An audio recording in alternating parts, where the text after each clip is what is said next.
Hey everybody, welcome along to Steakdorra, the Explorers Review, REL 1 and 2A. This is season 15, week 4, which I believe it is. Last week I think I said it was week 2, which was wrong, because last week was week 3, and I was very surprised when I went to edit the video and there was already 2 up on my YouTube channel. I was like, wait, I swear this is only the second one, and I just forgot that the actual week 2 existed, I guess. I don't know how that happened, but I was literally just a week behind in life, time, Blood Bowl. I think at some point we just flipped whether we were doing precaps or recaps, so...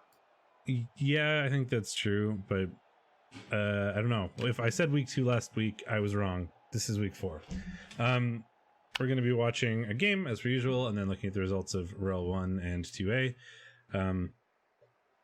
Yeah. I don't think there's anything else we want to talk about, unless you want to just start in it, so you just want to go for it?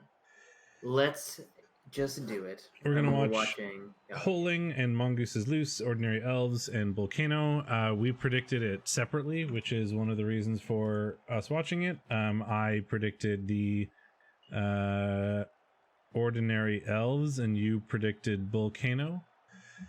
Or Volcano? That sounds like something I would do. Yep. The other matches were either the people we've already watched, or there are other reasons and stuff. For the most part, we're just trying to get everybody in there at least one time to the best of our abilities. I know there's only so many weeks, but especially in the first few weeks, we're going to prioritize people we just haven't watched a match for before, because everyone likes to get covered at some point if we possibly can make it happen. Obviously, once we get closer to playoffs, we'll pay attention to playoff contentious matches. So let's get into this one. Now I can put up the right screen. There we go. That's better.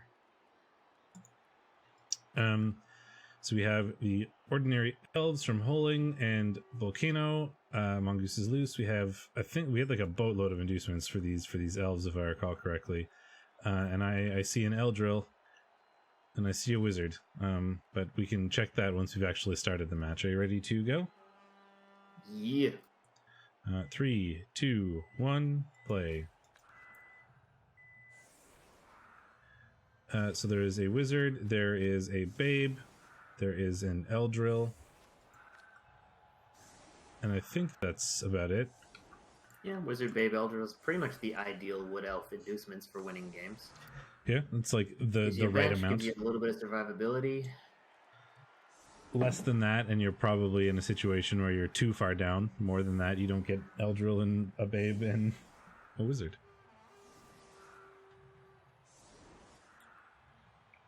Holing playing things safe, not going to base up the LOS very much. Not going to risk the negative consequences just for the opportunity to potentially hurt a blocker, though I'd like to see a 3-die from the tree. I'd be very surprised if we don't. No, we don't. Why? That's a very interesting tree position. Isn't this what we saw him do in the other? No, touchback is interesting. Give it to the tree. Like this is a setup that just prioritizes disengaging and playing keep away. Yeah, he's going to do the run straight back with all of his players thing.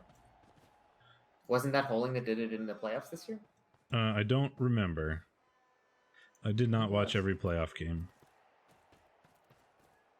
It was a much discussed tactic versus bash teams. Was he kept his wood elf or his treeman in the back, like this on offense, and then just ran straight backwards and was like, "All right," against a chaos team was like, "All right, you can just march at me for a couple of turns, but it's your time wasted." Yeah, you see elves do that a lot. Like, not necessarily to this extreme, if you want to call it that, but you will see elf teams on offense, especially if they're already up. Just kind of sit back there and be like, okay, walk forward now. Well, I mean, now the Chorfs get no blocks, so yeah. It's going to be interesting. The downside to doing something like this, I think, is that it can be a bit harder to run up the score, I guess. Like, you're very likely to go into, the second half 1-0, and the Chorfs probably can't score. But then you're in the second half 1-0, and it's the Chorf offense. So you're like super banking on Wizard and Eldril stopping the score. Like, it's very safe in that you might end up with a tie versus like just being able to score early, maybe stop the dwarves, and then counter score again and go into the second half, 2-0 or 2-1 or something. this is very likely to have you go into the second half 1-0, and you have less of a cushion, I guess, if something goes wrong. But it also should preserve your team for the second half, certainly. Which I think the idea is you want to be on defense with as much of your team as possible. Like the conventional wisdom against elves is defend first, because they can do offense with as many players as they have, but they kind of need 11. Well, they need as many as they can get for offense, or for defense rather. So this way, you're basically saying, well, I'm going to turn that around and say I'm going to just play total keep away on my offense because you've given me a full power offense. Yeah. And you're just going to spend, a couple of turns walking straight at me. Well, and then again, like you said, elves can kind of score with however, like they can be offensive with however many players they have, right? So even if they lose a couple to like the march forward eventually hit you, they can still probably get a touchdown off, especially with the strength forward answer, the like agi catcher. There's just a lot of like kind of elf nonsense available there, for lack of a better word. Like we're even going as far as keeping Eldril on the sidelines to guarantee that we have Eldril for the defensive half. Eldril and a wizard for your defensive drive. It's interesting. I mean, I haven't really watched it before, and I think it's kind of interesting to watch. Blitzes with a hobgoblin. Well, that's what could reach. And he has block. Doesn't get the break, though. Mongoose, playing real safe here. Well, I was going to say, I think you kind of have to. Pretty much every bash coach has played this exact situation at some point. Not necessarily like on turn one of the game, but it's more likely it's 1-1 on the elf offensive drive in the second half. And the elves just like, well, cool, let's waste a bunch of time. I think the problem with the way Mongoose just played that last turn is that the elves are under zero pressure. The elves have to make one dodge here.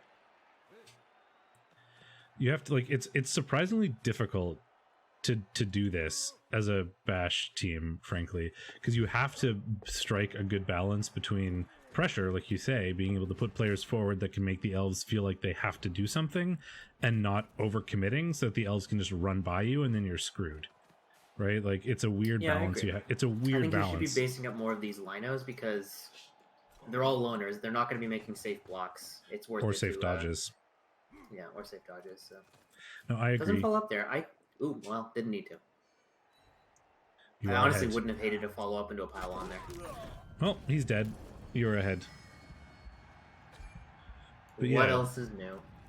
Every bash coach has done this exact thing, and it's a weird thing to try and play correctly. There is, and I agree with you. Like I think basing up more of the linemen is good. I played Archangel's elf team, which is basically this, right? There's 3 elves and a bunch of loners, and beat it when he was doing something similar, because I just kind of spent as much time as possible basing all the loners. So his turn every time was, well, do I loner dodge first, or do I use the 2 players that can actually do stuff with, and like really limits their options. Holing has found a hole. Didn't base the Dauntless Chorf blocker, so we don't get to see the much sought after 4+ Dauntless? I think that is. 4+ Dauntless. It's this is what I mean, right? So there was a hole, now the elves can go through it, and the dwarves are now on the wrong side, and there's not that much they're going to be able to do about it if we do something about this bull centaur, which I don't think we are at the moment. No, I don't think we can. I think we're just going to cage up and get in his way. Yeah. He's got pieces that can get in his way, assuming he doesn't roll a 1. He actually needed 2, not 1, so... I almost would have, I think, just left that bull centaur back forever and never moved it over the LOS. Because right now... It would have forced some more interesting positioning at it, and that's a point, that's fair. If you just kept that bull centaur, 2 squares ahead of where that ward answer is, would the elves have done this? Likely not. And if they did, you now have a 2 die. It's with Juggernaut tackle, which isn't great. It's not amazing against Blodge, but it's not terrible to try and sack the ball there. You may not have a great recovery, but what you could do is make it messy afterwards. And then the elves will probably have to spend a lot of their time doing stuff with loners and that's just a recipe for disaster if things are messy and they have to do stuff with loners. Okay, yeah, this is what I wanted to do, yeah. And then you're gonna put the Bull Centaur through. Two down. Doing decent on his hits so far. The 2 hits, 2 Kaz. Or no, 3 hits, 2 Kaz. The claw piling on Chorf is doing work.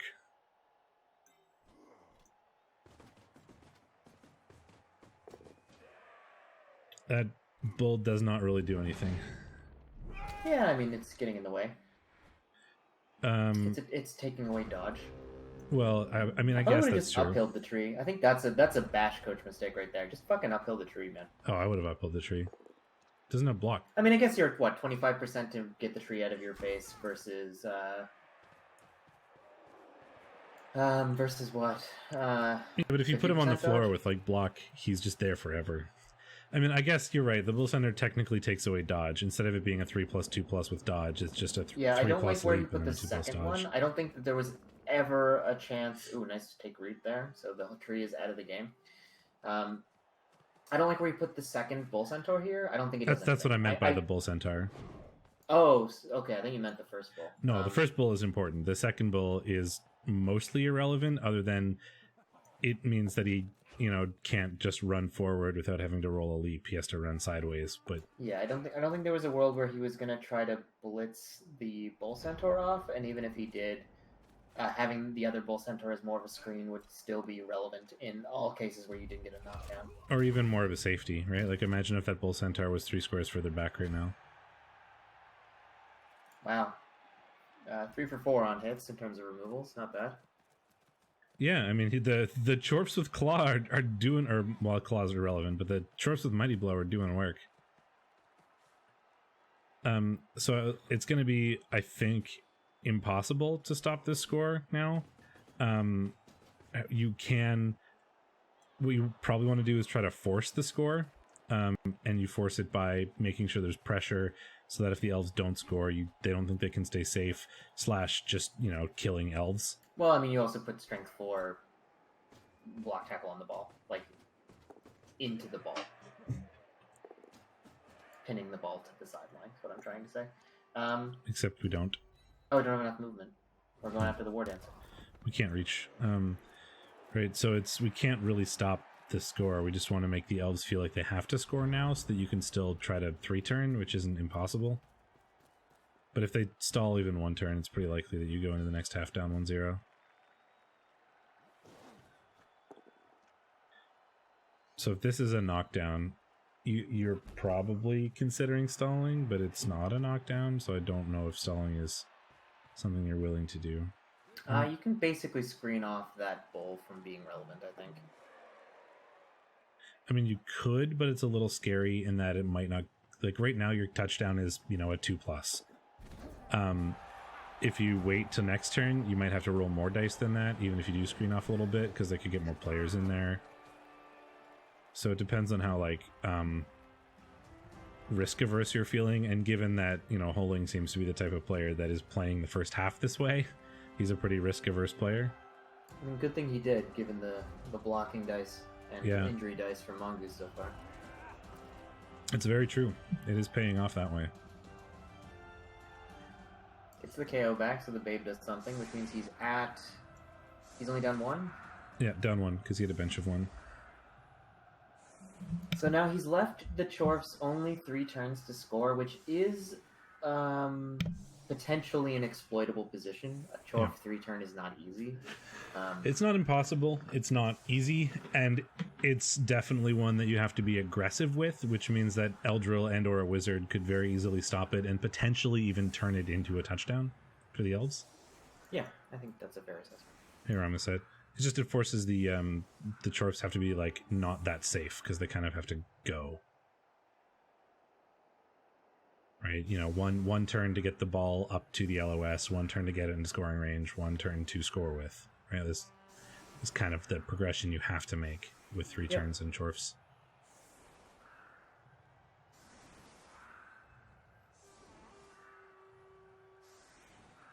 I guess my camera's a little off-center. Is it? I can probably adjust things too if I need to. No, it's not you. It's that it's literally physically off center on my monitor. I still need to change mine. Like every time I look at my own VODs, I hate where I look. It looks like a weird thing. It's because my monitor...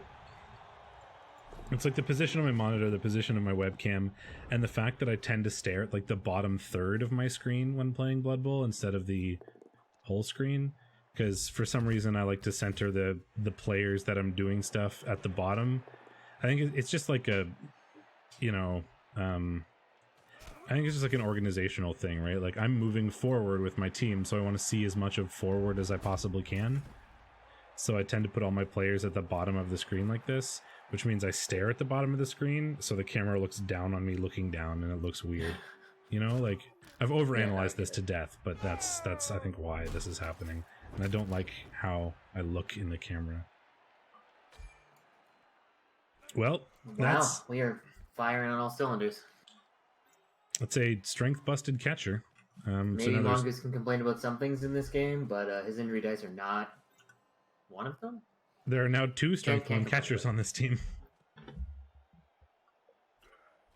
The one on the field and the one off the field are both strength 1.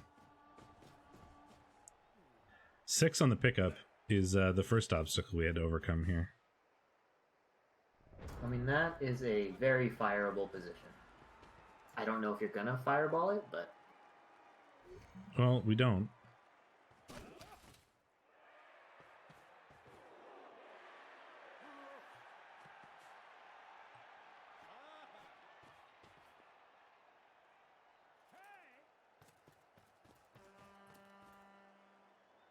Just, yeah, we just screen, really, I think. Like, knowing that the Chorfs have to be hyper-aggressive to, like, make sure they get that bull into scoring range.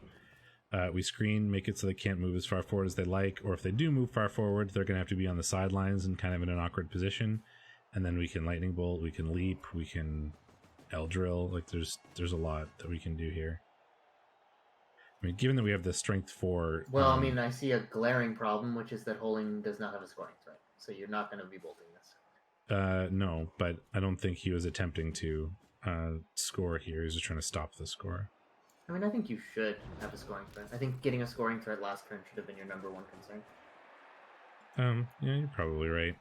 I mean, I see a glaring threat in that this is a based cage, but it's a based cage with a guard piece on the base, so it's probably fine. But we have a strength 4 Witch Elf, War Dancer.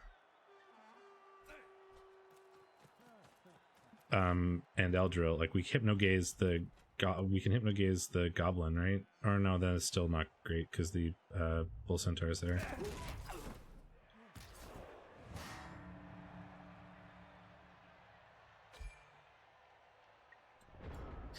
The removal rate is insane. It's ridiculous. Like just every block. So this lets us 2-die that Chorf. We could then try to hypnogaze the bull centaur and then blitz the ball, maybe. It's not a great hypno, it's in 2 tackle zones. We could also hypno the hobgoblin. We're gonna have to leap. Oh no, we're just blitzing the hobgoblin. Okay, I was gonna say, I wonder if we were gonna try to hit the ball, but given that it was strength 4, it made it a little bit hard. So we just blitz the hobgoblin and then sort of get in the way and screen. That's what we're doing here.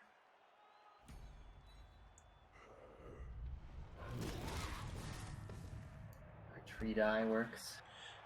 The hypnogaze on the hobgoblin then more for taking away the scoring threat rather than getting in there, because now he has to activate before you like try to hand off the ball to him, sort of thing. Yeah, so this is gonna be, he's gonna have to try to punch through and then dodge, basically. Pretty much, still in the option. Does get a surf though, potentially, but gets the POW, so no surf. Alright, now we gotta pray for some dodges. That is not a dodge.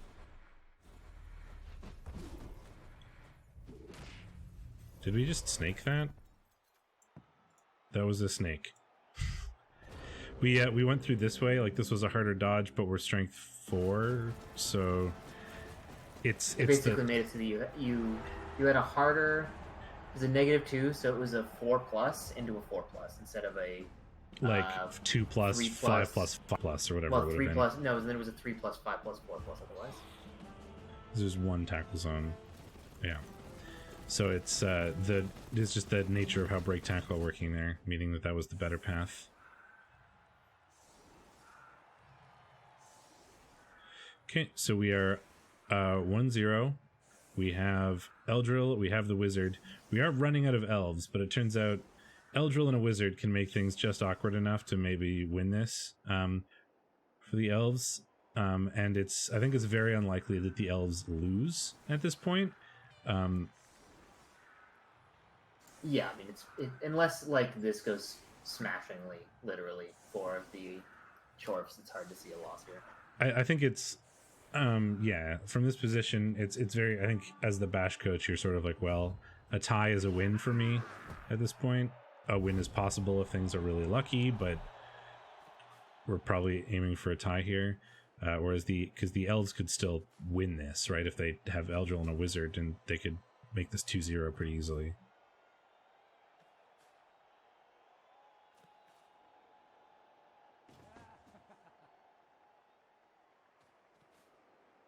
Yeah, I think he should have blitzed with the ball carrying bull as well, because one, he would have had a better path through, and two, he wouldn't have had to dodge with the blitzing bull after doing the blitzing. Nope, another removal. I wish my games against elves went like this. Good lord. I mean, I think he's at like 90% removals at this point. The last games I've played, I've been out armor broken by the opposing teams, as like Nurgle versus lizards. Like, not even out removed, like out armor broken. He rolled more armor breaks than I did, which is kind of miraculous. I wish my games were more like this. I'm due for one, if we want a gambler's fallacy it.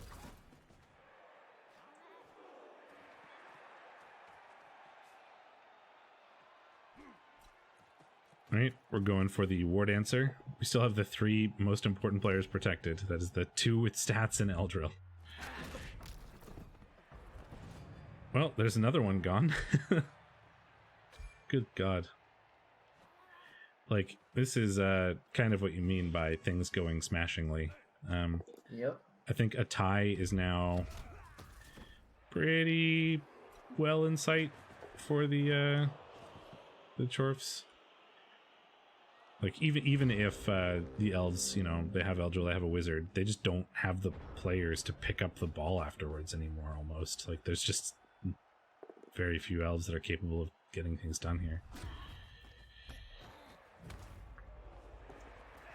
We are going for it with the Strength War Dancer, but if that is not a Chorf Blitz, I don't know what is.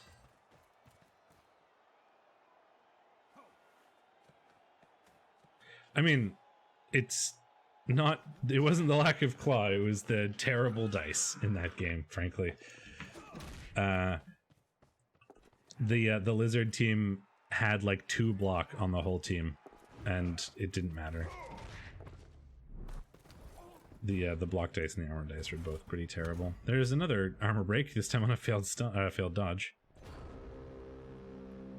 Just a stun, at least. It's true. You only stun yourself. You don't remove yourself. That's for the Chorfs to do.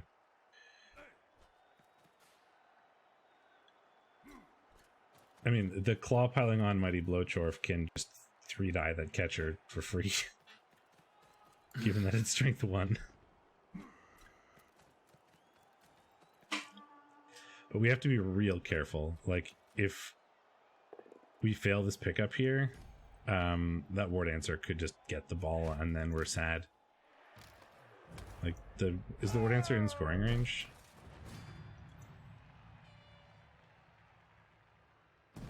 Yeah.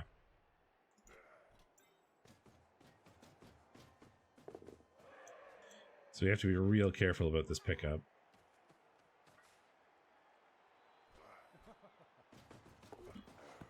Oh, thank you, sure hands.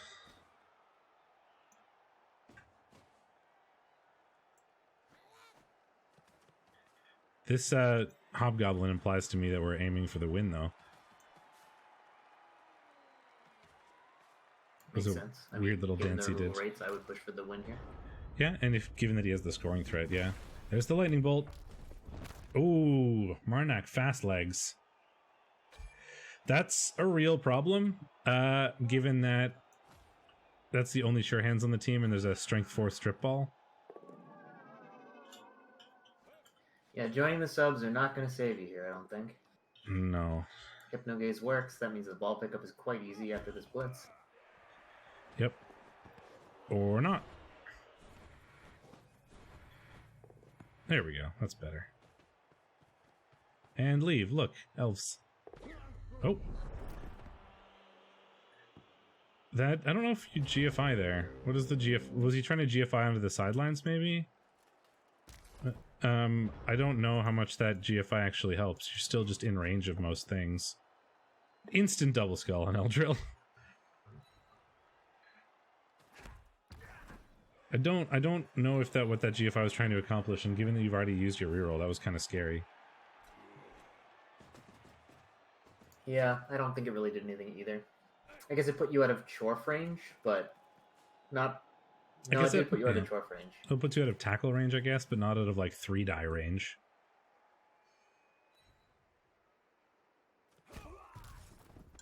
I mean, that feels a little bit, No, I mean, it makes sense if you're trying to get out of tackle range. Like a 2+ to make it much less likely that you die, you know? I don't know, I'm trying to work over in my mind whether I feel like if that's pixel huggy or not. I don't think so. I think it actually probably is a good odds play if we, like, ran the numbers. I mean, if you did, like, yeah, maybe. I'm not going to figure it out because I'm lazy, but I'm just trying to wonder, like, you know, having your player not get hit by tackle versus, like, the chance of just turning over. I mean, I guess you've already done stuff, and either way, there's a chance the ball ends up on the floor. But at least they have to roll something if you don't fail. But yeah, I think you have to work out the numbers for that one, and I'm not going to do that. Well, the elves have started rolling ones. That was 3 ones in a row, actually. 2 of them were on the armor, but, you know, it counts, right? Still only counts as 1.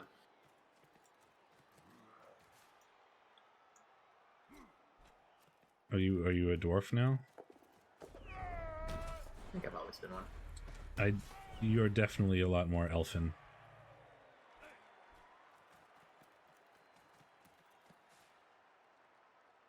I think elves are supposed to be tall and statuesque, and I am neither of those things. Perhaps, but you're also not very dwarfy. No, I'm not very dwarfy at all. Turns out I'm just a human. I think... Filthy human. I think I'm a hobbit. I like food, and I just kind of want to be left alone in my hole. I was like, damn, who's flaming Mongoose in chat? Of course it's Mongoose. I'm pretty sure I closely identify with hobbits. Yeah, that's fair. I just want to be left alone in my little hole. I want no one to, like, mess around with my little community, and I like eating too much.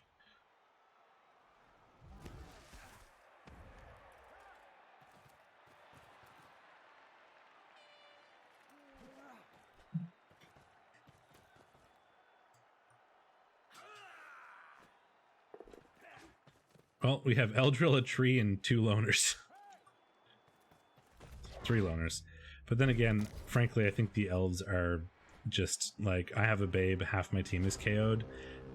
Frankly, it's going to take the Chorfs several turns to score.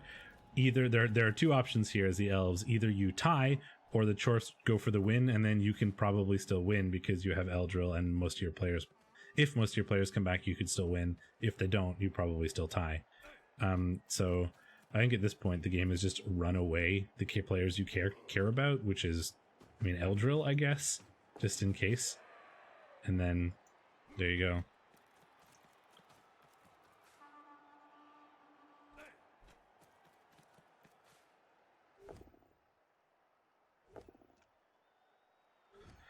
Get the tree.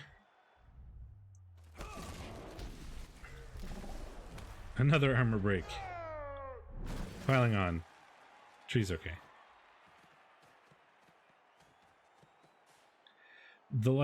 gray uniform with the like greeny gray skin of the hobgoblins makes them kind of look like statues. Yeah, that's fair. I like it. Yeah, and I think it's the way that Holing played the first half certainly makes me think that he was okay with a draw too. Like, it's very safe sort of play, and it's, I think, easier to get a draw and maybe a bit harder to get a win by doing that sort of thing, if that makes sense. Yeah, I think so. I mean, the unwillingness to risk throwing dice against elves who could very easily just take your ball from you on a fail is something that I think nets a lot of bash coaches' draws. It's a question of whether draws are an acceptable outcome to you. The way my season has been going, yes. Yes, they are. We're surfing Eldril. No, we're not. He elected not to use dodge like a smart person. Never mind, he's on the sideline anyway.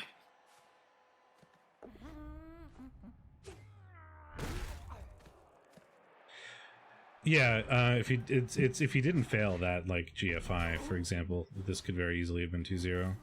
It's just really funny to me because I played Holing last time we were in a div together, so last season, I think. And he won our div, which is how he went to the playoffs. And it's just like, this is the exact opposite of that match, where he and I had like a rat elf shootout and went 4-4. And this has like been the most stately safe game. Rats are not chorfs, so he probably plays against a rat team in a different fashion to a team with like a billion D90 blow. I agree. It's just some variable play style for sure. Foul the tree with a bull centaur. What could go wrong? It's not like the elves can one turn. It's fine. Elves don't do that. That's getting not a real that thing. tree off of the field is a great way to prevent the one turn.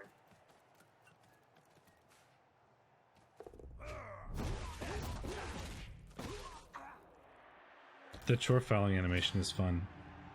They just keep going. They just keep going. The dwarves are like thunk with their like beer mug, but the dwarves are just like, I'm taking my fists to your face and I ain't stopping until you leave.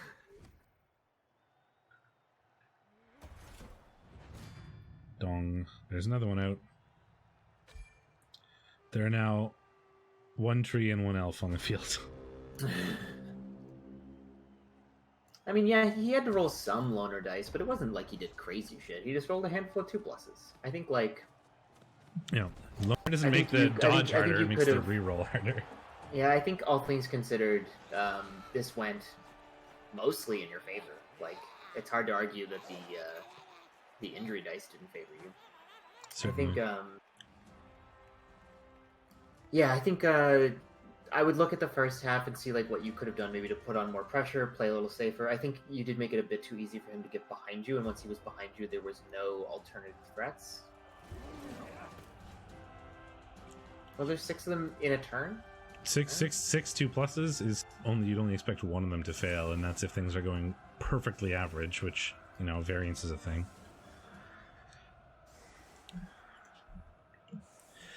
Hey, just look at it from my point of view. You could be me and have played against Dark Elves this time that made 40+ dodges with a 96% success rate. Nice. That was good. You considered not losing? I tried not to, but I failed the GFI. I tripwired to not tie. So have you considered, like, I don't know, trading me dice that don't suck? Because that's what my life has been like for the last 3 weeks. Dice. I'm on a winning streak. I haven't lost a Blood Bowl game in like 10 games.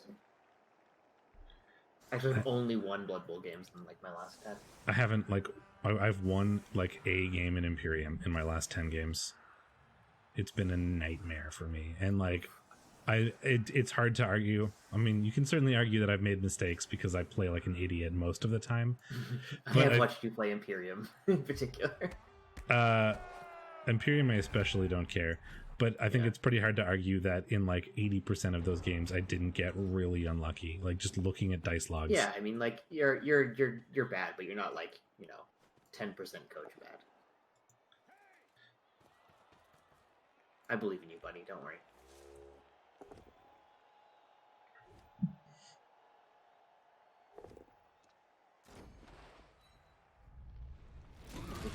make any noise there? Is that... No, I didn't say anything. No. Okay. So we're going for the 1 turn.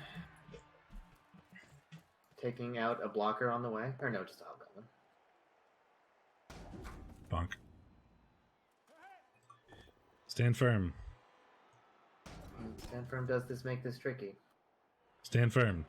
And then we give up. Yeah, well, we had the 1 shot, and it was with the hobgoblin. Yep. 1-1.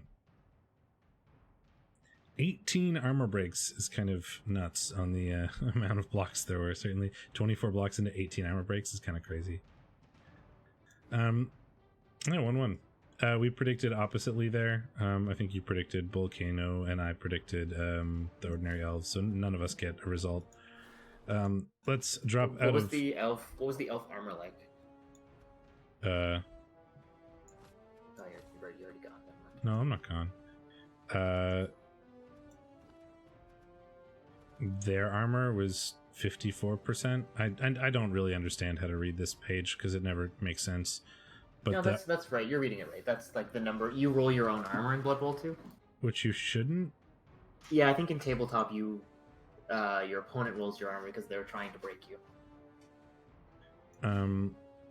Yeah, the dice log never made sense to me because nothing is counted correctly. Anyway, The thing I hate the most is chainsaw, but yes. Yeah, the chainsaw is kind of annoying. Let's drop out of that and look at the other matches this week. So next we had the All-Stars of Chaos versus MLD Chaos's Magic, Locus, and Chaos Subalu. I think Chaos Subalu even said in the chat last week, he's like, saying she was going to tie. She was just like, I'm going to tie this. I tie everything. And here you go. It's a tie. So, perfect. Checks out. She's a prophet. I mean, the All-Stars of Chaos got 24 armor breaks to Chaos Subalu's 5 on similar number of blocks, although there isn't that much. I think there's 1 claw and it's not attached to Mighty Blow on the Chorfs, but I mean, I think you'd expect more than that, given most of the blocks are probably against armor 8 on the Beastmen. But that's a little bit disparate, certainly. Yeah, that does seem like it doesn't quite add up. The Chorfs took 3 Kaz, 3 KOs. The Chaos took 1 KO and 1 Kaz.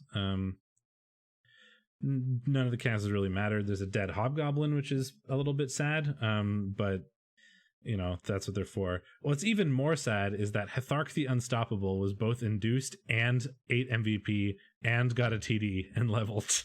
I hate it when got star players. He was very stoppable, it turned out. I hate it when your star player inducement does everything. Like, that's what they're for, right? Like, to do things. And so, you know, obviously Hethark needed to do a thing to tie the game, but just ate all of the SPP. Like, that is 2 SPP to a Chorf in this entire game, and that just feels so terrible. I hate it. Does, yeah. I hate when it happens, and commiserations to Chaos Subalu for that. You hate to see it. You do. 2 Kaz and an MVP to Vague Ghoul Pusher, who's getting closer to Legend. I wouldn't be surprised if we saw it, you know, this season or next season with close to 100 Legend SPP on the killer. On? That's pretty... Well, actually, I don't know if I'd go piling on a Strength 4 piece. No, maybe you just consider Guard and treat them like a Chaos Warrior. You do really need a Palmer, though, but yeah, I'd consider Guard. Yeah. Like, it's just another Chaos Warrior who is Strength 4, hard to move out of the way, and if they don't move you out of the way, you just claw Mighty Blow them in the face afterwards. You know, it's the more Nurgle Warrior style of Chaos Warrior rather than the Chaos Warrior style. He does have a Claw Palmer on Ice Baby Hammer Time, but it's nice to have it on the Beastman for slightly more movement. Though it's less weird on Chaos because the Warrior's movement 5, right? Slightly more movement is only 1. On the Nurgle, slightly more movement is movement 2. Then we had B-Dog and Uber the Noober, Broke Bombers, and Anagram Catastrophe. I hope you're ready for a Kaz line because this happened. I saw the match report. Just got utterly crushed. Yep. 2 dead Gutter Runners, including Throat Space. And Strength Bust on... Well, he's got Dauntless at least, but that is Uber's team dead. I mean, that's a dead Skaven team, right? They've still got what's her face, right? What? The Blitzer, the Killer Blitzer. Did the Killer Blitzer die too? Patches Torah, maybe? No, Patches Torres. This is how this team currently looks. They're going into their next week's game with a gutter runner, a rookie blitzer, a lineman, and a wrestle lineman. Like, their TV is 630. Yeah. I'm sorry, Uber. Your team is dead. That's a yikes from me. I mean, you get to play inducement rats for the rest of the season, but you don't have the like gutter runners to back up inducement rats. You just have inducements. You know, and inducements are still really good, and frankly, Skaven are really, really, really good with inducements. And I hate that that's a thing, right? Like any other team, this team would be dead. The fact that they're Skaven and they could still win games is just like, I find that annoying. I don't like it. I really don't like it. I find that pretty funny. Yeah, and that's probably why I will never play Skaven. Yeah, there's a gutter runner with block, and 4 SPP away, which isn't too difficult to get. And that's about it. But man, that was this would have been frustrating to play. I'm sorry, Uber, that does not seem like fun. But still managed to score 2 touchdowns, both of them from the one-turner. Obviously before the one-turner died. But I mean, hopefully, it was a bit of a closer game, and that those touchdowns occurred before the team started collapsing. But B-Dog managed to get 3, which is not, trivial for a non-fast team, although humans are pretty fast.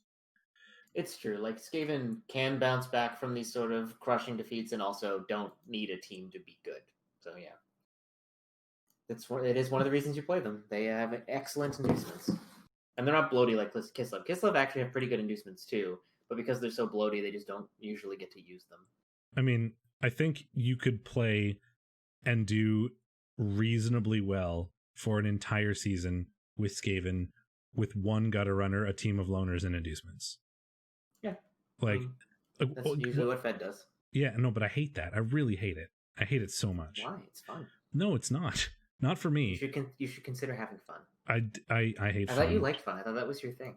I do, but it's super not fun to me for that. Like, a lot of the fun to me is the storyline and like the characters around like building your team. And when your team is like the inducements that you're getting, like, that's just not fun to me.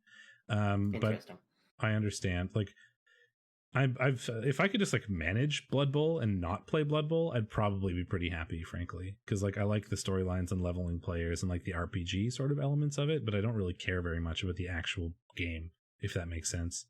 Like, it could be attached to any game, and as long as the same sort of community existed around it, I'd probably be pretty happy playing it. Yeah. Yeah, I was gonna say, Glark just becomes the meme of your team, Yeah, but it's not mine, right? The fact that he leaves my team after every game. You are bizarrely particular about this, I will say. I know you are bizarrely particular about a lot of things, but usually you're pretty freewheeling when it comes to Blood Bowl, and this is an exception. Well, and that's why I say, like, it's because it's the exception that like proves the rule in a way. I'm pretty freewheeling when it comes to Blood Bowl because, like I said, I could care less about the actual physical dice rolling mechanic game that is attached to the framework of manage your football team and like level up players and have the cool Warhammer fantasy world and like the Rebel community that exists and that sort of stuff. Like, that's what I'm attached to. You could simulate every Blood Bowl game and never actually play it, and I would probably still be pretty happy participating in Rebel, frankly. Like, I don't really care about the actual game. It's just there as part of the whole process. And this is taking away like the parts of the game that I find fun, which are like the outside meta aspects and not the actual game. So, that's my weird rationale for it, and we've talked about this for too long.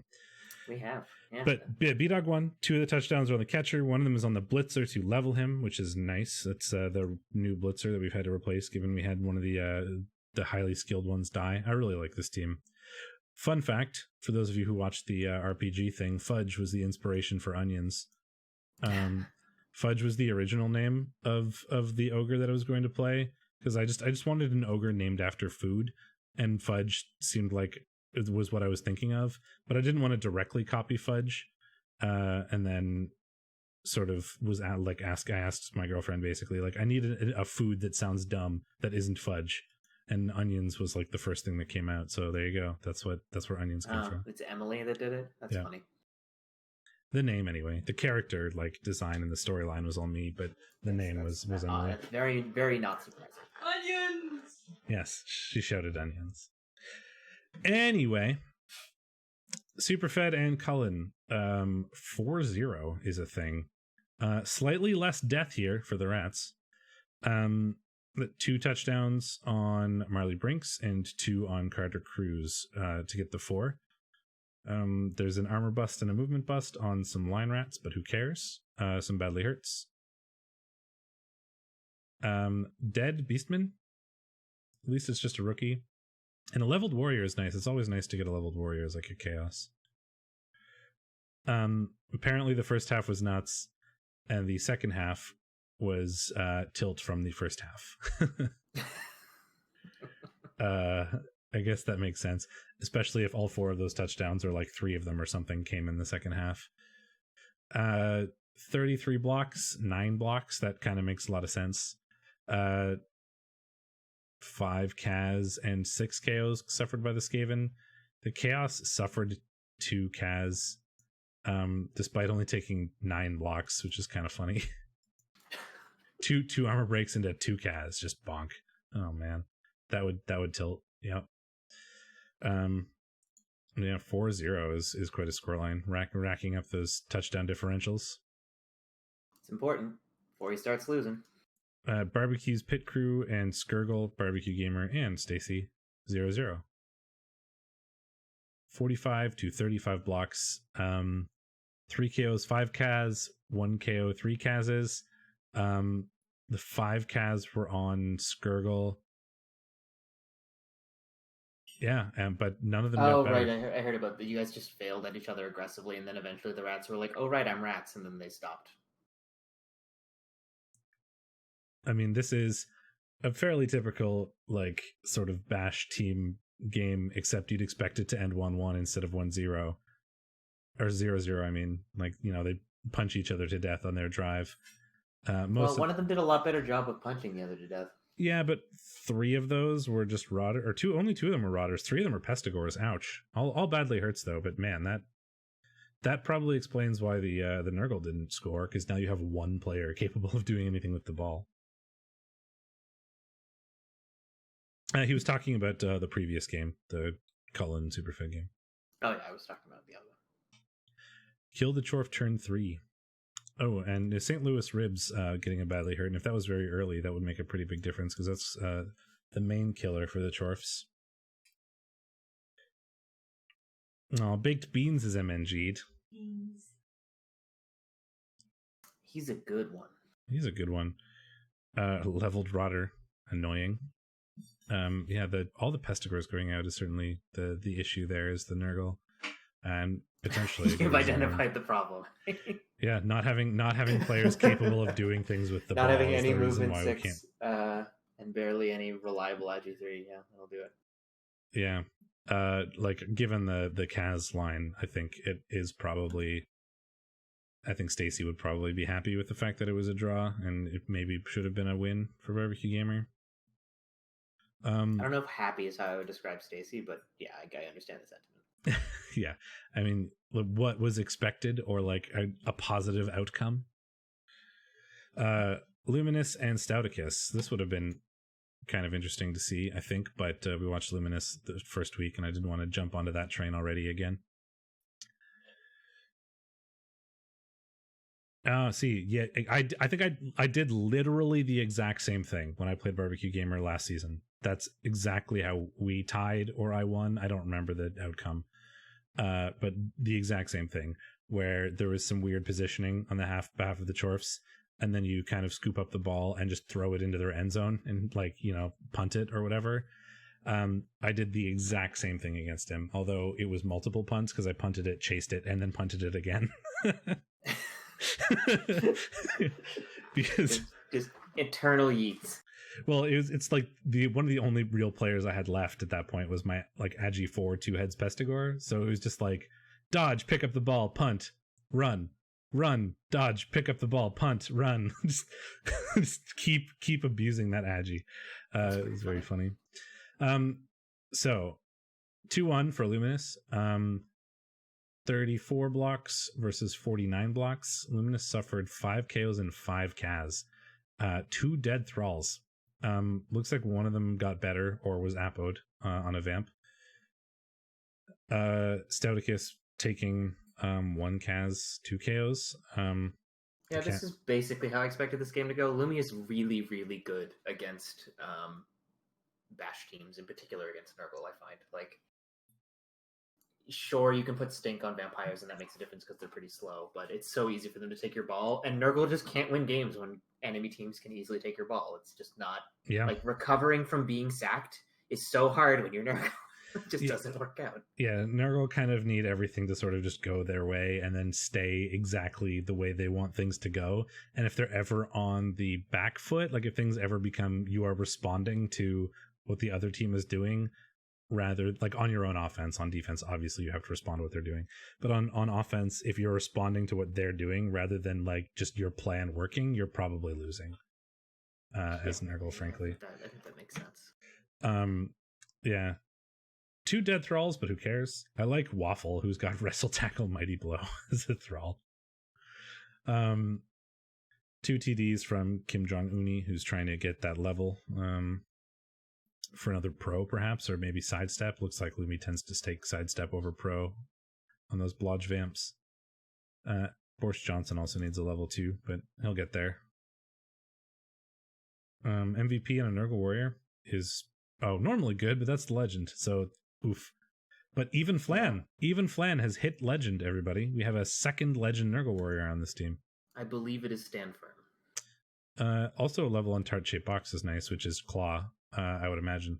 Let's go look at this, because I'm curious.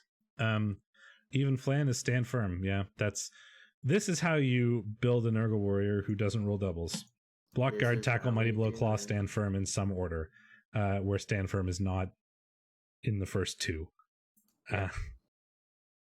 I've seen block, guard, stand firm, Mighty Blow, Claw, tackle. I've seen block, Mighty Blow, Claw, tackle, guard, stand firm. Like it, some order. I've seen Mighty Blow, Claw. Block. Well, I mean, that was the ultimate. Yeah. Like, are you a piling on Chaos Warrior, Nurgle Warrior person, or are you a stand firm Chaos Warrior, Nurgle Warrior person? And I think I don't like piling on ever on a Nurgle Warrior. They're just too slow. Chaos Warrior, I think it's fine because they're movement 5 and Agi 3. Nurgle Warriors really just like, especially if they get movement busted, like Cannoli as you are is like, if he was piling on, he's going to pile on one time and then be useless for the rest of the game. We got movement on Tart Shape Box. That makes sense too. I was thinking it would be Claw if it wasn't movement. I don't know about that movement. His team is so slow. I do not. Yeah, but I don't think it helps you really. I think it does. Anyway, and make doubting faces. Ragedorf in the Voltrex Vanguard. This is another game that we predicted differently, but we watched Ragedorf in week 1 against Lumi, so we didn't want to watch that again.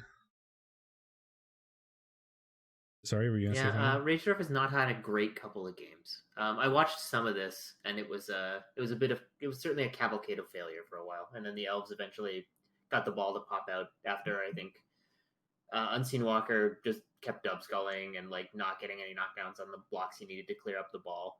After Romaset's sack, and then just kind of ran off with it, and that was the game. So Ragedorf made 45 blocks and got 6 armor breaks. The Elves were invulnerable. I mean, there's not that much, quote, Mighty Blow on Ragedorf's team compared to a normal Dwarf team, but there's still 5, right? So you should expect more than 6 armor breaks. And even on top of that, the Voltrex Vanguard got 52 blocks against the Dwarfs, which is like, if that's happening to you as a Dwarf team, things are not going very well. Yep, that's the moral of that story. Yeah. Didn't take any damage, literally got no removals out of the 52 blocks, which is also pretty funny. But a level or an MVP on Bossdorf, the new Blitzer, is pretty good. It's quite nice. You can get a Vanity Pass on a Blitzer fairly easily. So. Yep. And that's getting that level quickly is great. Tackle or Mighty Blow or something. As a first level on a blitzer, I'd probably go Mighty Blow here. Just accelerate him a bit. Yeah, I think so.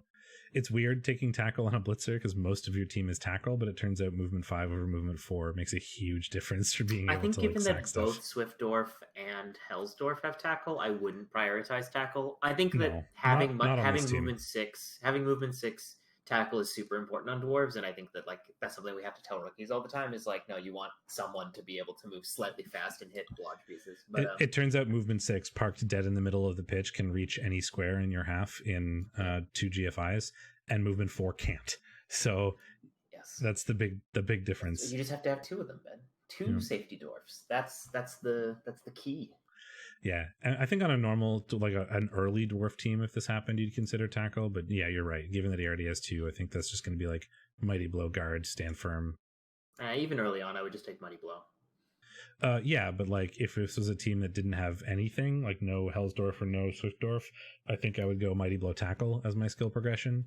Whereas on this team, I would go Mighty Blow, guard, stand firm. Oh yes, sure. Yeah, I see your point.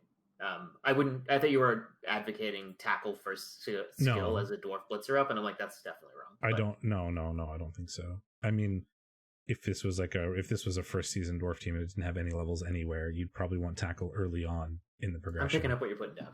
Yeah. Okay. I forgot to check how I did in the predictions. I didn't either. So I didn't check the scores, so I don't know. Flimmiest Flame, the catcher, got MVP and leveled up. He's got block, so unless that's a stat, you go sidestep maybe, or if it's a double, it would be nice. 2 points. I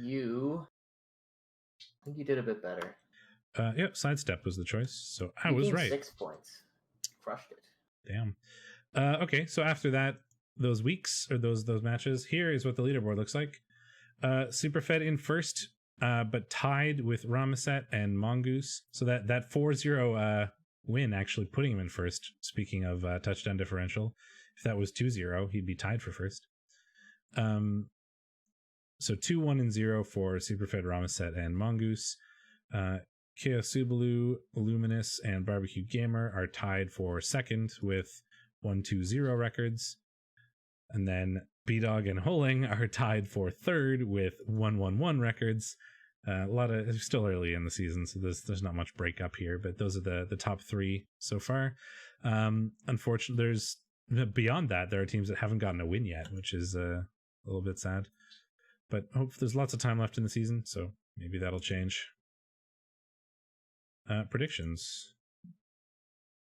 So we saw Holing do that to Chorfs. Do we think we can do it to Chaos as well?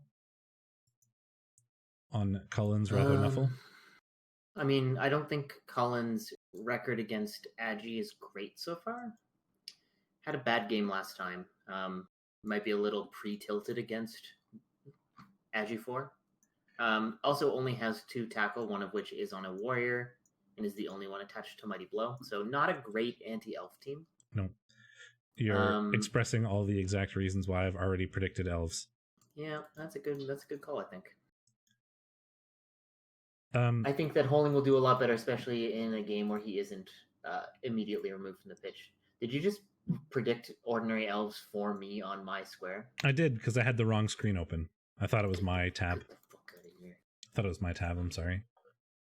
I can't edit your tab. I was going to write you little bitch in all caps, but no, not an option. You can edit your tab. I can edit everything. I thought this was an equal partnership. No. A marriage, between... No. No. All right. Well, I'm the dom here. At least when it comes to Google Sheets. You're my Google Sheet daddy. All right. Yep. In what is potentially a bit closer, B-Dog and Stacy, Bogue Bombers and Skirgle. Fascinating. I believe that B-Dog has the heart of the cards, yada yada. I don't think this is a good matchup for humans. I think they tend to get the shit kicked out of them in this matchup. You're right.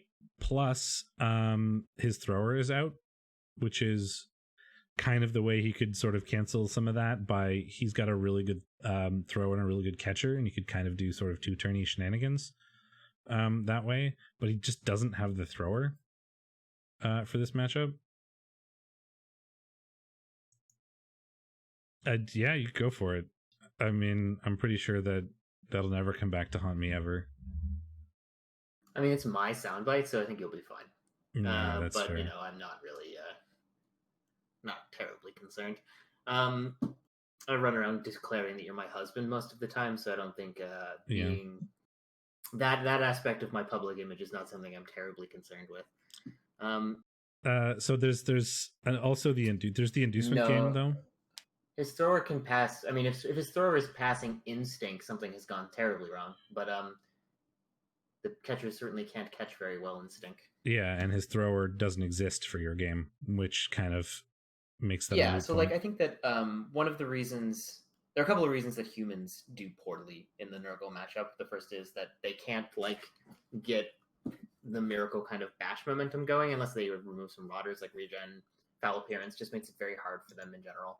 And on top of that, a lot of Nurgle's innate skills remove the kind of elfier options from humans. They can often be in a position where you're like, okay, well, I'm not elves, but I still have like a 3+3+ to score here.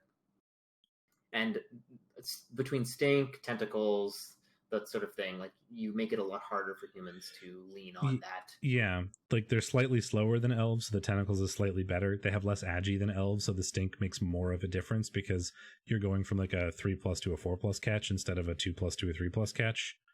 And then that gets worse if you put more than one on it. Like it's just they're not agi enough to counter the anti-agi bits, if that makes sense. And like the bashy bits, like the blitzers, yeah, they're Mighty Blow, Piling on, Tackle, Juggernaut, Guard, but they're not Strength 4. Mighty Blow, Claw, Stand Firm, Foul Appearance, Regen. I think this catcher is the one scary thing. He's a little bit less backed up, given that he doesn't have the thrower to do stuff with him. But Movement 9, Sprint, Surefeet is very speedy, and frankly, Nurgle hate fast things because they're just not very fast. Although we do have Alphabet Row, or Alphabet Soup, who is a little bit faster than your average bear for Nurgle, which helps some. But yeah, normally Nurgle hate fast things, and that really fast catcher is something to watch out for, I think, because he might just be able to get out of range of stuff. But I'd probably give it to the Nurgle. Yeah, I gave it to the Nurgle a while ago. Well, speaking of Lumi versus Bash teams that he knows how to play against, Locus and Lumi.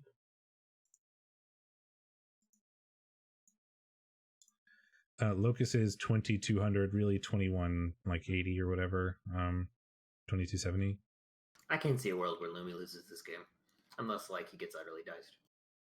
Yeah, I think I agree with you. I mean, big chaos teams like this, they have a lot. I mean, like I want to believe in this chaos team. It's got the tools I think it needs to beat vampires, even without the murder. Yeah, that's true.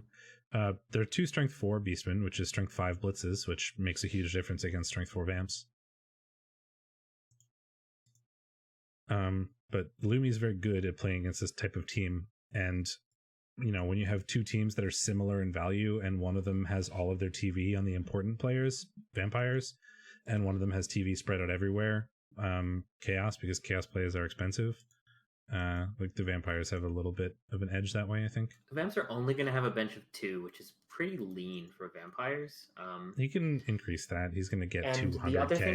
The other thing I really like about Locus's team in this sort of a matchup is that he doesn't have undeveloped beastmen. Like any of those random like blocks from a beastman onto a thrall, other than from the dirty player, are going to at least have block, and a block hit against armor 7 is good enough to remove them. In terms of like the increase in volume of knockdowns you get from having block on all of your pieces, and most of the thralls not having block means actually it's only.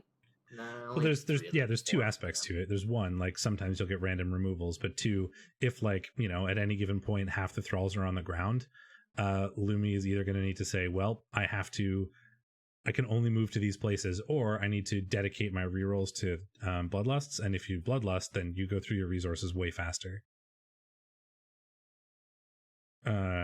If your thralls spend a lot of time on the ground. So it's interesting, and this could be fun. I think you're right in that if like this game is going to go one of two ways: either Lumi will win, or Locust will kill most of Lumi's team, and Locust will win. If like I think there are still quite a few worlds in which Lumi has his team murdered and still wins, especially with a wizard, agreed. But I mean, like, oh no, he's gonna have to scum a little bit for a wizard, so he might go for an apple or a babe instead, or even increasing his own bench size. Right, thralls are cheap. I wouldn't lean in on your 130k quite yet, but for the next game probably. Yeah, maybe, but he also gets 200k. Like if he wants to. He doesn't get 200k. He gets 150. He gets 120. You're right. Yeah, Locust has money. So yeah, maybe. Yeah, you could skim a wizard, or maybe you could just buy a couple thralls or something. Yeah, like if Locust wins, it's going to be because most of Lumi's team is dead by the end of it, I think. Volcano and Ragedorf. Well, I mean, Ragedorf needs a good game, but will this be it? It's going to be a tough one. Yeah, so 1900 and 19. Sorry, I don't know. He's been getting outbashed by teams he shouldn't get outbashed by. Maybe that's the magic here. Yeah, just got to bash the other team. Normally Chorfs are just sort of like, sadder dwarves in some ways. But these Chorfs have the things that dwarves don't get, which is good bull centaurs and claw mighty blow.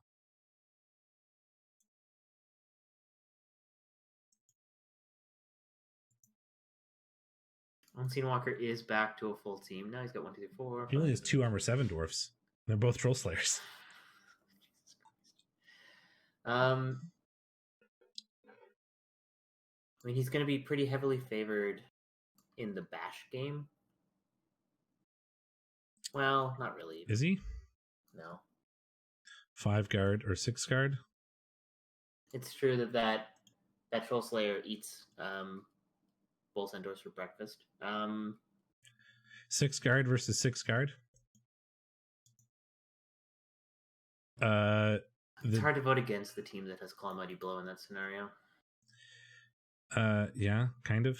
The one, I think the downside... Like Silver Sword is the only real weak point. I mean, the Hobgoblins are going to get chewed up, but Mongoose has a pretty good bench. He's got a bench of 3. The Hobgoblins... Dwarves have 1. The Hobgoblins are going to get chewed up, and he pretty much has to carry on a Bull Centaur, and as was mentioned, Insane Dwarf is built for hunting Bull Centaurs. Yeah, but they're built for outrunning him. I think like 60-40 Mongoose. I don't think it's actually that stacked, but if this does start to go downhill for either coach, Mongoose is a bit more to fall back on with the bench than yeah. I think your assessment is right in that it's, given that we have to pick a team, I think I pick Mongoose. But he is going to have some inducements. Because he's so short on cash, he might not even scum a babe. It is it's a game where it's Walker in this. You just want me to not curse you. It's a game where it's whoever gets snowballed against loses, and it's very easy to get snowballed it's against. Versus dwarfs. Thank you for that. Yeah, I mean, okay. I guess I just won't finish. That's fine. Don't worry about it. I'm sorry, that was too mean. Go continue. Whichever team gets snowballed against loses. By you trying to assert dominance, mid cast. And what you said before is that I think that it's going to be a bit harder to / they have more to fall back on in terms of getting snowballed against as the Chorfs, because they have actually got a bench, right? If they take 3 Kaz, they still have 11 players. If the dwarves take 3 Kaz, they have 9. Right? Like the snowball affects the dwarfs faster. But once again, it depends on who gets it first, and it's impossible to predict. You have had a rough season. Every time I tune into one of your games, you're just like real sour about it. Not having a great time. Yeah, it's not been great. I mean, I'm kind of sad you didn't cast our game. He was going to cast my game versus Elsod this week. And barring, or other than the 2 blitzes the game gave me, it was a really interesting game. Like, shit just kept going really sideways for both of us all the time. But didn't because he I was up, host it like but not cast it or something? he might have. I didn't actually look into it, but well, because you kind of did. Okay. I went and I saw that Unseen Walker was streaming REBBL things after I was done something else I was done, so I hosted him, and then I went and looked at it, and it was just your game on a screen with nobody there, and I was like, oh, good host. Yeah, I mean, it was a funny game. Like Elsad and I had a good time. I think Elsad had a good time. I mean, he lost, so I don't want to speak for him, but it was funny. Like the game would have been really tense, I think, given all the shenanigans, if not for the fact that I was up 2-0 as rats, because the game was like, here, have 2 blitzes and a failed pickup from your opponent. Oh, welcome to every game that I've played recently. Anyway, so yeah, I think I'm on Team Mongoose narrowly, but not like I don't think it's. I think that's going to be an interesting one. We might watch it if it's Oh, I know we already watched it. Did one game this week, so probably not. But and we've also watched Ragesdorf, and early on, I'd like to try to get to more people. No rules. I mean, there aren't. Well, the only rule is I make the rules, but that's the. Early on, especially, I want to try to get a match from people that we haven't seen before, right? People want to watch us cover them. That's what we're doing as part of the recap process, right? So it's nice to try to at least have that as a goal, you know, even if we don't make it there. Something to consider. Anyway, Chaos Dwarves and High Elves in Chaos Subalu and Ramaset. 1760 against 1640. So the High Elves are going to get 120, which is not quite a wizard, but they could get one with money if they wanted. They might want to. There's no sure hands from the Chorfs. And there is no strip ball from the Elves, so it doesn't matter. So it's all irrelevant. Strength 5 Bull Centaur is certainly a... The desk can only take so much abuse on Unseen Walker. So if we can manage to get the ball in the hands of the Strength 5 Bull Centaur, it's probably never getting out. Which is nice, because that's just a lot of strength. I mean, that's going to be the big if, I think. I mean, there's a Strength 4 tackle piece, which only needs 1 assist for a 1 die, but yeah. But, I mean, on the other hand is, if you keep the ball in the hands of a Hobgoblin, there's a Strength 4 block leap piece who's just going to take the ball from you. So... Oh, no, I would 100% carry on the Blodge Strength 5 Bull Centaur. I'm just saying, like, it's really a matter of getting it there. I think that this game is going to be... If the Chorf coach focuses on removals, like, she's going to have a... Not that she's going to have a bad time, but you need to, like, play it safe enough, I think, to, like, understand that keeping the ball on that Strength 5 piece and keeping that Strength 5 piece even a little safe is really just your instant recipe to winning the game. So... they don't have a great 1-turn option, so like you can be 1-turned, of course, against movement 8 agi 4, but like it's not the most reliable thing on the planet. So like the game is going to be trying to go. It's in the realm of possible. Grind. Yeah. So if you want to at least tie, I think playing like a really clean offense is going to be your best way to do that. Man, 1-turns are so weird. Like movement 7, a lot of the time you probably just don't want to bother trying. Movement 8, it's like in the cards but not great, and movement 9, it's easy, right? Like it's just there's such this huge dichotomy from movement 7 to movement 9. All dichotomies are false dichotomies, so I guess that's true. I think I've 1-turned with my rats literally once. It's just like never a thing. I mean, I'm like in Fed's zone, but I don't have a natural 1-turner, so it's just like it's so rarely a thing I need to attempt or I want to attempt. So well, a lot of the times you don't need to, but if you need to with movement 9, it's not exactly super difficult. No, I mean I have a movement 9 agi 6 piece basically. So with movement 8, it's hard. With movement 7, a lot of the times it's probably just not even worth trying, even if you like need to quote. It's kind of interesting that way. Anyway, what do you think for this one? It's a tie, probably. Yeah.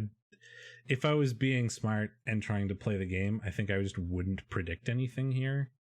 I think the most likely outcome is a tie. I think the most likely coach to win is the the elves. But I think the overwhelmingly likely result is a tie. Yeah, I mean, if I wanted to like game the system and try to get the most points, I just wouldn't predict something because I think this could go either way. But we've never allowed ourselves to not do that before. No, I mean, that's such a cop out. Yeah. So I agree with you. Like, if a team is going to win it, rather than it be a tie, I think it's the elves. So. I mean, this is one of the games where Chaos Zulu is going to be punished is not going to be punished as much for not having Claw, given that there's only 5 AV8 pieces.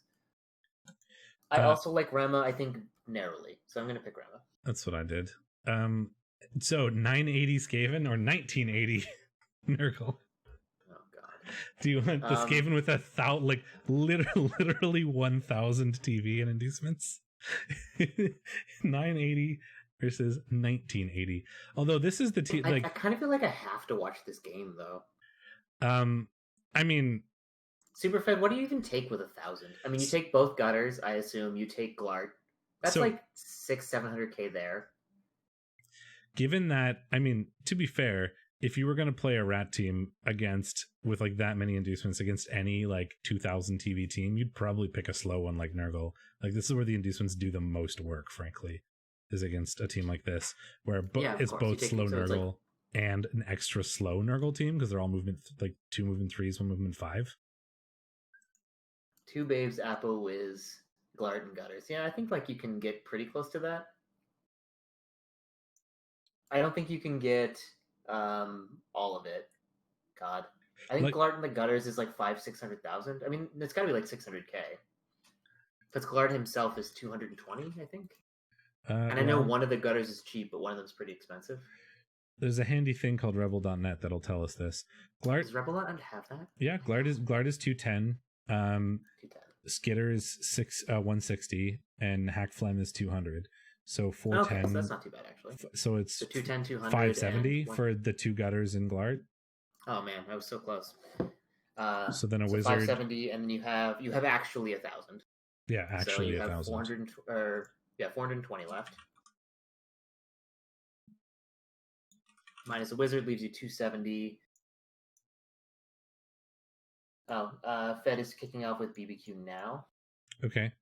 We've already predicted that, right? So it doesn't matter. Yeah, we're fine. Real inducement rats at the stadium. It's true. You could get all that stuff if you had the stadium, but Uber the Uber wasn't inducement rats until last game. So a wizard in those 3 is 720. So you still have 280. Yes. So could very easily go. DP. So then an DP loaner is what? Is 100. How much is a line rat? 50. So the Merc makes it 70, right? And then the DP, I think, is another 20. Is that right? So it's 90. No, I think you pay more than. I think the premium is. I think a DP loaner line rat is like 100k or so. I don't remember exactly. Anyway, you can get basically everything you want. I kind of think Uber the Uber can win this. So yeah, and I hate that. I hate that that's the thing. 130k. Yeah, I think the cost on getting a DP loaner is pretty exorbitant. But do you really want a DP loaner against Nurgle? I don't think you're going to be in a position to foul very much. So the two Gutters, Glart, a wizard, an Apo, the DP loaner, and a Babe is 1,000. I think I'd rather drop the DP loaner and get an extra Babe and a bribe or something, or a Babe and an Apo, or kick loaner. Yeah, kick loaner isn't bad. So the 3. I just feel like you're going to be too out-muscled to get good fouls, and Nurgle have regen, so it's just like playing for removals there is just such a fool's errand. The 3-star players, a wizard, an Apo, a kick, line rat, and a Babe is exactly 1,000. Cool. So that would give you what? 4 bench? Yep. Because you Baller. I love rats. I can't wait for my 2,000 TV rat team to implode. If I could delete a team from Blood Bowl, I would delete rats. Rats are so much fun to play. You should try it. No. I refuse. Are you limited to 2 stars? I didn't actually know that. I've never been in a situation where that's ever come up. So. Rats are great. In particular, my rats are great. Every time I post them on the Rat Discord, T-Cell flames me aggressively, and I assume that means that I'm doing something right. Yep. I mean, the Rats have no team, and I think I honestly would not want to play them as the Nurgle. Like, that drives me nuts. Oh no, we haven't predicted them yet. Oh well, we better do that now. I predict Superfed in the next 5 minutes. I also predict Superfed. Rats win games. It's just how things work. Well, we did predict the humans would win, right? I think I predicted. Yeah, I did. Yeah. The only one I was wrong on was the Ragedorf versus Voltrex Vanguard one in Div 1.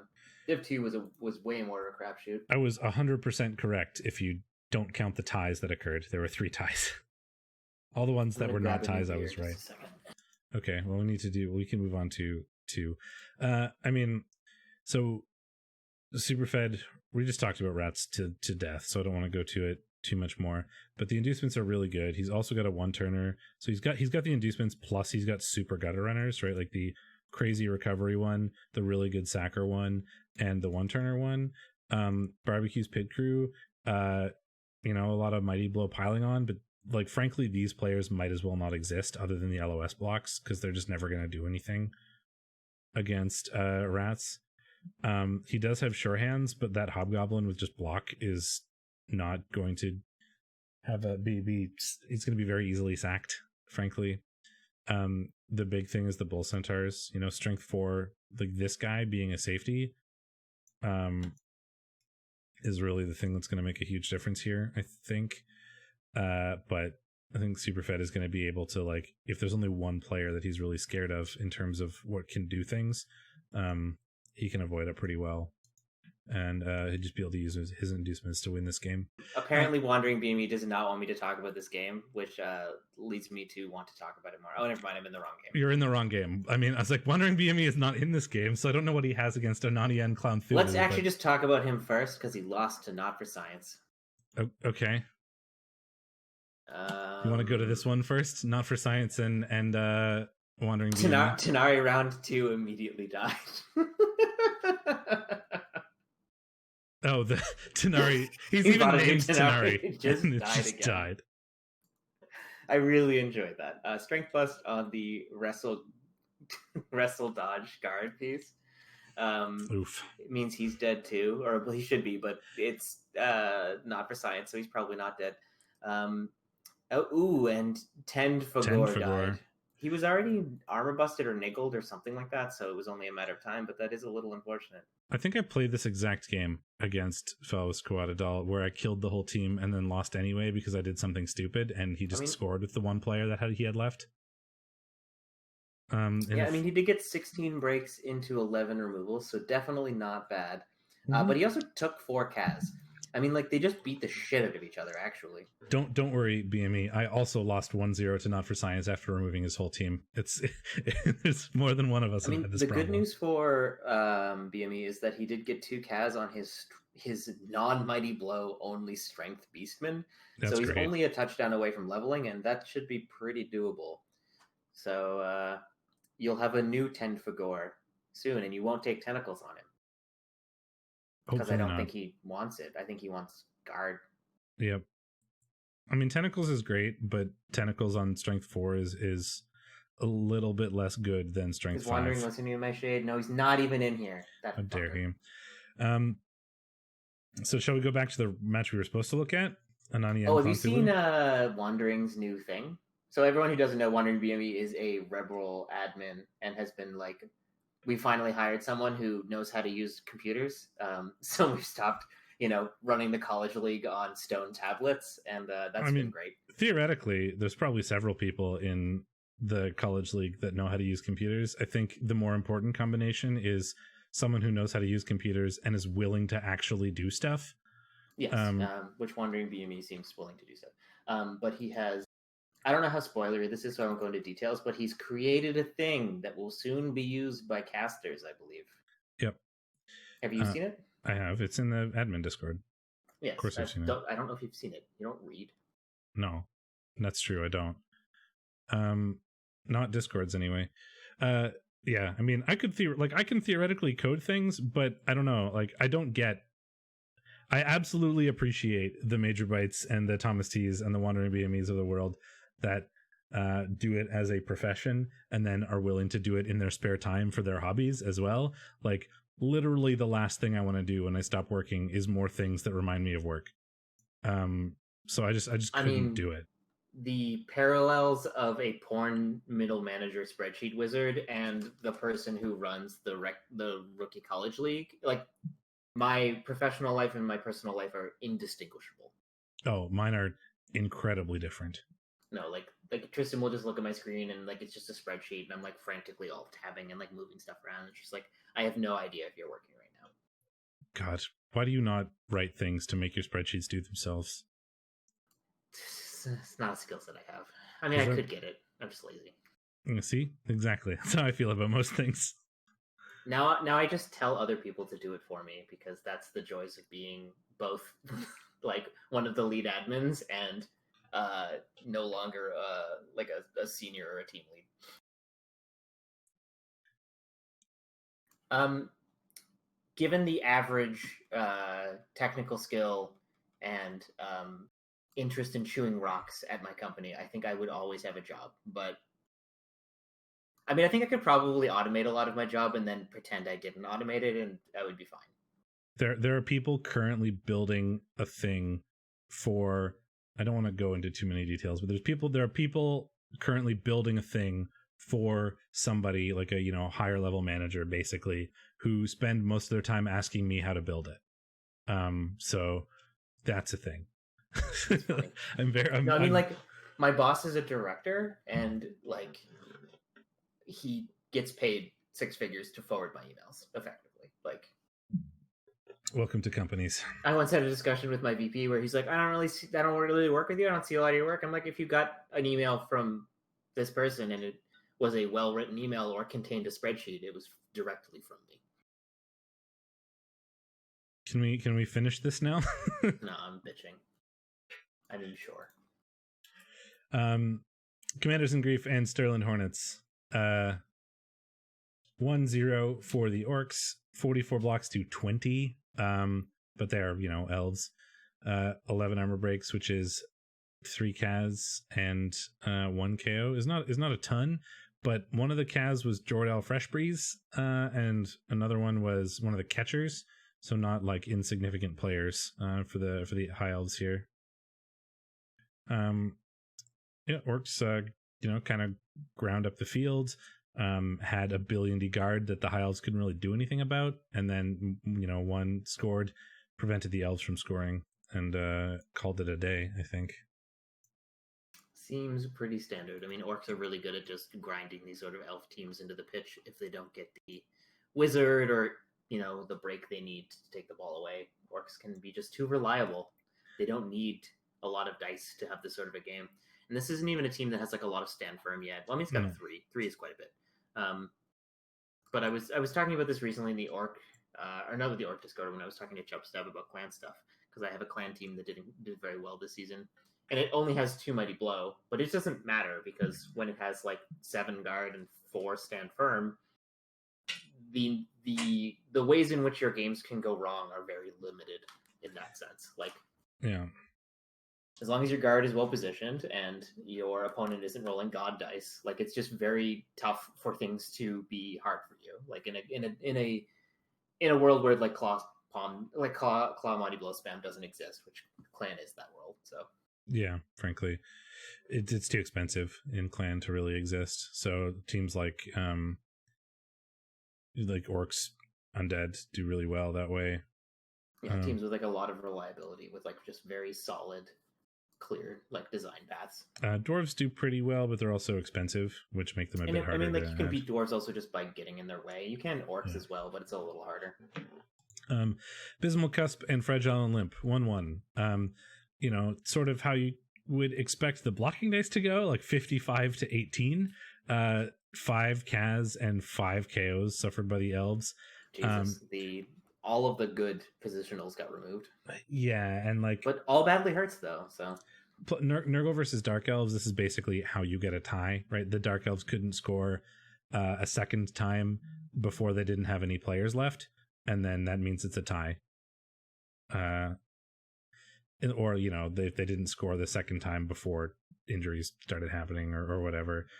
Just, when there's only 5 elves on the field, it's not terribly difficult to lock them down as Nurgle because they're not exactly fast elves, which is the problem, especially if you take out that blitzer. But it can also be difficult to win it as the Nurgle if those injuries don't come early, or if you're on offense second, for example. Yield Guard and Monster Bash. I mean, sorry, yeah, you've been here this whole time, and it's taken us like 2 hours to get to your game because we keep talking about things that aren't even Blood Bowl. I'm so sorry. How long have we been in this call? We started it. We've been streaming for an hour and 45 minutes, and we did 5 minutes or so before we started, so an hour and 40. Hi. 2 levels, damn. 2-1 for Yayo over Monster Bash. Hey, you won. This is one of the ones I got wrong, I think, because Yayo was like, stop voting for me. 55. No, I think he said keep not voting for me because it's working. Like he's winning because you're not voting for him. 55 blocks to 26. 31 hour breaks got you 8 Kaz and 6 KOs versus the Necro. That'll do it. I mean, 8 Kaz that only 3 stuck around means regen did a thing. But as I've said 700 billion times, it still takes them off the pitch for that drive, which makes getting the 2-1 a lot easier. Yeah, it's really unfortunate. Like, I mean, the movement bust on the white is bad, but fine. Dead wolf, at least it's not the good wolf. Regen to dead golem. Not paying the golem tax today, but paying every other tax, so I think that's fine. Cheney doing a little bit of work and getting a touchdown, but 3 wolves not enough to win. It can be a really tough matchup, Nurgle versus Necro. The Necro can outspeed the Nurgle, but if they get bogged down, they can find themselves stretched pretty thin pretty quickly. Yeah, Necro kind of have that, since so many of your players are zombies, you feel like positional starved sometimes. Like even if you have the same number of players as them, if things get a little awkward and like stretched out, suddenly you're trying to play a game where most of your players are like the 2 werewolves, the 2 flesh golems, and a white, and because the rest of your players are zombies, kind of stuck there. And that, and also you have 2 strength 4 pieces. So in a bash matchup, where once a Necro team is engaged, you can't unengage it mostly. Like your whites can unengage in your werewolves and can unengage in your ghouls, but that's the end of that. Like you don't have easy ways to get away from your opponent, and each of your players is usually like worse on average than the bash team you're facing. So you just often feel very outgunned and outmanned. But even if you're not, like as undead, that happens to me so often, right? Like it's like, well, I've got my mummies and I've got my whites, and then like that's kind of what you do things with. And then even if you have the same number of players, it can feel like you don't have enough if the zombies aren't positioned in good places so that you can actually do stuff with them. And it turns out zombies are just going to go down to Claw Mighty Blow. It's pretty funny because like lizards are the opposite. You can be down 2 Soras and only have like 4 on a Crocs, and still feel like you're outmanning the other person because you're just like, 4 strength 4 pieces and a strength 5 piece can occupy twice as many players. Yeah, like I haven't really played Necro, but similar to Undead, I imagine, in that sort of like way where it feels like you don't have enough players. Even flimsier because mummies, mummies are strength 5. Mummies can do an immense amount of work when it comes to pitch control. But so that many removals probably made the win fairly in control for Yayo. Level on the Nurgle Warrior, who's Blodge Guard, which is great because that is just going to be stand firm, and we'll be happy about that. Toast, the Pestigore, got a level, who's the Mighty Blow one, so can get Claw if we want, and we're pretty happy about that. That puts us at 3 Mighty Blow Claw Pestigores, which is a lot, but you have Mighty Blow already. I don't know what else you'd want to do there. Yeah, I mean, the only thing you can consider there, Yayo, is like diving tackle, and I don't think it's worth it on a Blodge Guard piece. No, I would 1,000. I don't hate guard on Toast. That's fair. Yeah, no, I think that's fine. I mean, you already have one. I also wouldn't. All of your Nurgle Warrior, or all of your Pestigores have tackle rather, so I don't think you need another tackle. Yeah, I think that's fine. You've got 2 killers, and that's fine to have. One of them is Frenzy, which is a nice little bonus. And this one, having a 3rd one isn't going to really add much when your Nurgle Warriors are going to get there as well. Like having 6 Claw Mighty Blow isn't really that much better than like 4. frankly, if your opponents are playing well, because they're not going to give you 6 Claw Mighty Blow hits a turn. Yep. And then we have Horn Stars versus Here We Fall. I believe I predicted Fall would win. I was right on this one. Yeah. Did you? I also predicted Here We Fall, so there you go. Not a very bashy game, only 28-17. The Nurgle getting 16 breaks into 7 Kaz, reasonably average, maybe a bit below average with the Mighty Blow kicking around. Elves getting only 5 breaks into 3 removals, though. Not bad.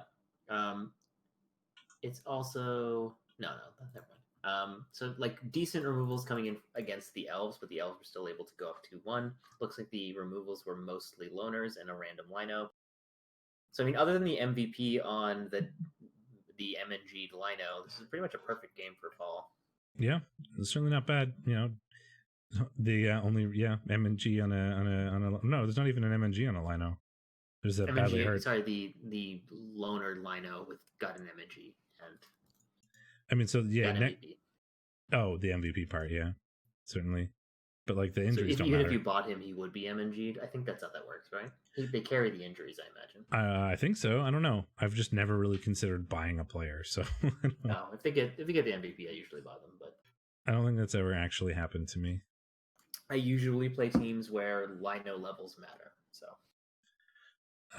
I don't. In other news. Yeah, no surprise there. Line rat levels tend to be very important because you always want kick and you always want dirty player, and they're always dying. So when I level zombies or rotters, I'm like, I don't know, like dirty player, I guess. He leveled. That's 20k TV. Damn. And then Eisenmike versus Debt Monkey. Debt Monkey, the Orcs taking it home. I think the Orcs have the advantage here, and I think I called that. Or did I say Eisenmike? I said the Orcs. I also said the Orcs. Yeah. My problem was that I voted for Wandering BME. How dare you? That bastard. So did I, actually. He's gonna win. Ugly Bag of Mostly Water gets the MVP for the Orcs, bringing him a Kaz from leveling, which is not... It's pretty meh, actually, unless he rolls block. If he rolls block, it's great. Perfect, but... Yep. Stupid sounding names also levels. So that's another Mighty Blow or Guard. Probably Guard, given the way that Eisenmike has been leveling these dwarves. Wow.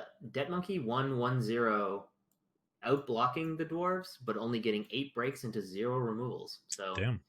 Not gonna say he out removed them. He took 6 removals of his own, but managed to win anyway because dwarves tend to, lose games by themselves. They have the exact same amount of guard, and then the orcs have 4 black orcs and a troll, right? So like just the blocks, like actually getting good blocks is a lot harder, I think, for the dwarves. Yeah, he induced an extra guard even for this. Yeah, like it makes a pretty big deal. Pretty big difference. Yeah, I think the problem with the dwarves I often found is like, sure, you end up with this like wall of guard spam, but where each of your players are strength 3, there's only so much physical space you can occupy. In terms of like, if you need to get the assist in there, you need to jam a bunch of guard in there, and you get in your own way. You like run out of space. I've got 9 dwarves in a 9 square area. Yeah, exactly. Now what do we do? So yeah, the dwarves, not able to convert on their own drive, likely. Probably, orcs, a whole bunch of guard stand firm orcs getting in the way can kind of make that a big ask for the dwarves to get through. And then the orcs could score on their own drive because they have more strength and can muscle through some of that, guard stand firm that's getting in the way. Plus, there's more speed. And then we had Cold Cuts and the damn Yankees. I think we both took the damn Yankees for this one, but we was both wrong.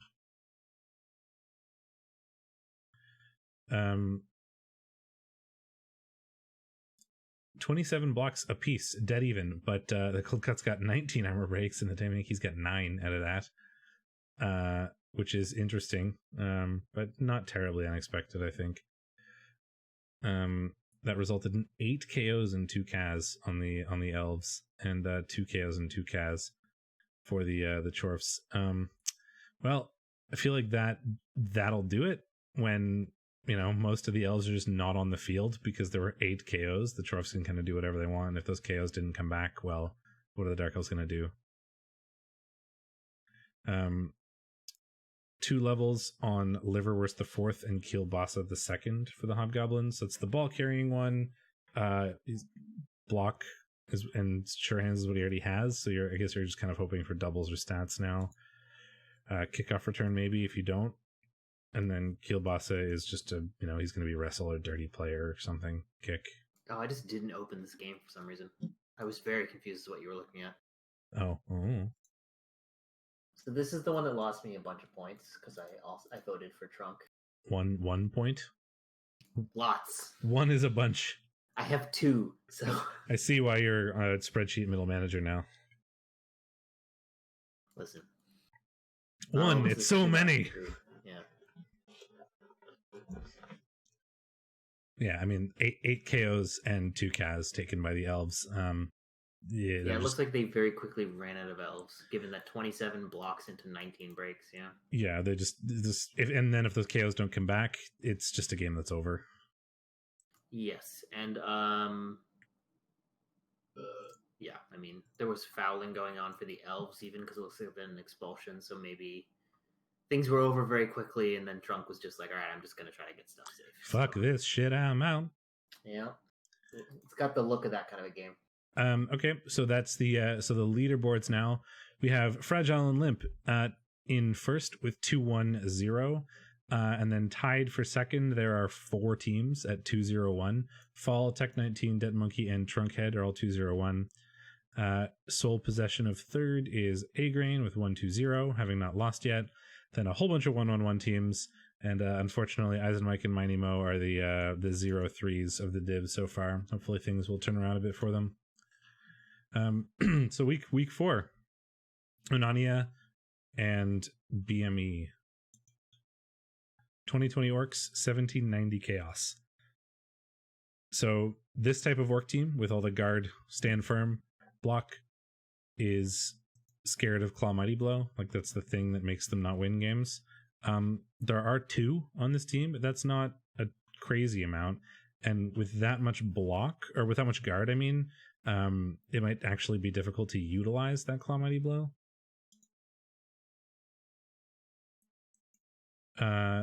Chaos get 230.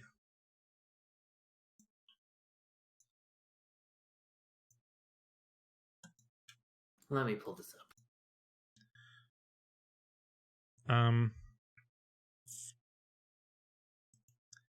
I know what I'm going to take.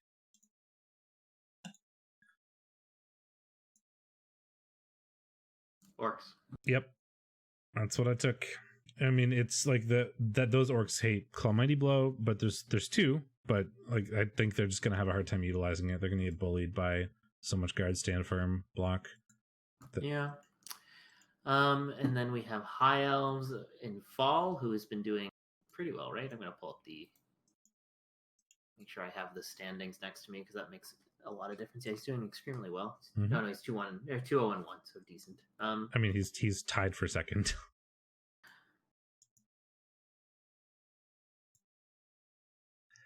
They're gonna get 310 in inducements. Yeah, so it's not a. Well, I mean, it's elves with inducements, like pretty good inducements, like a good amount. And he has a few sort of unfair quote players, right? There's a movement 9 catcher, there's a movement 8 blitzer, there's a strength 4 agi 5 blitzer. The orcs have a lot of tackle attached to Mighty Blow, which is pretty terrifying. Yeah. This is a really hard one to predict. Like the inducements are going to have to do a lot, I think. I think I like the orcs narrowly, but this could easily go the elves' way. If they get a good wizard off. Are they going to get Eldril too? They get 310. I don't think that's Eldril on a wizard. Eldril's more than 200k or 150k. So. Oh, something is screwy with the sheet, apparently. Because it's instantly giving me negative scores whenever I predict things. It's because I copied a formula wrong, I think. I don't know how that happened. No, it's doing it to me too. But it'll only do it for 2A.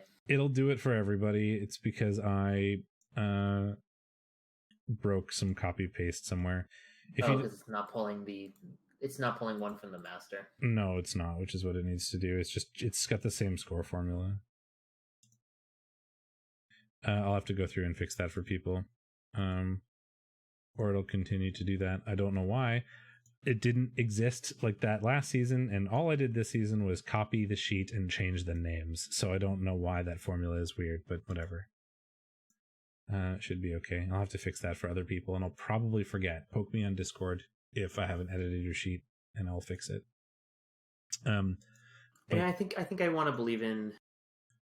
I'm going to take fall because you said you wanted the orcs, so we'll do a contentious one. Same record. I think I'll stick with that monkey. A Green and Tech 19 Monster Bash and Cold Cuts 1530 Necro 1890 Chorf. So normally I'd be pretty in favor of the Chorfs here, I think, but the Necro do have the Agi 4 Werewolf, which is not something to sleep on. They're down a white, and it's their good white. Mm-hmm.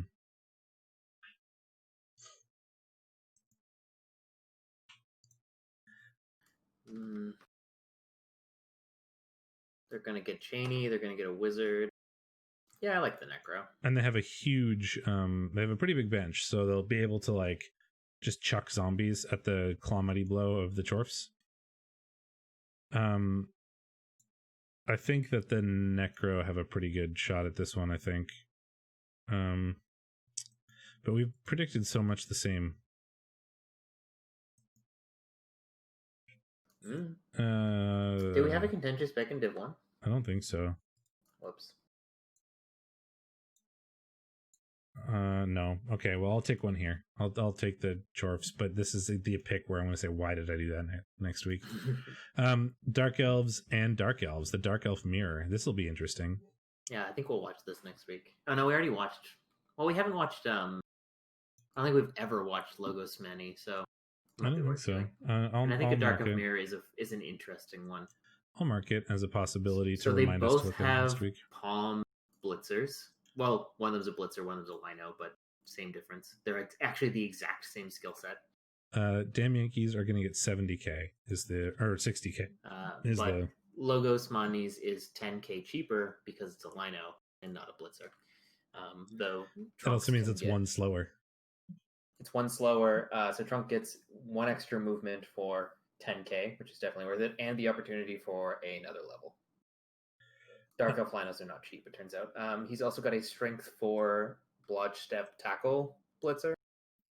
3 tackle versus 3 tackle, 2 guard versus 2 guard. Like, this is as close to a mirror as you could probably get. So the only thing that definitely goes in Logos Mani's favor is the movement. One-turning Blitzer. Their one-turning ability is like an order of magnitude better than Trunkhead's. Yeah, as we mentioned before, 9 is almost easy, and 8 is like, questionable.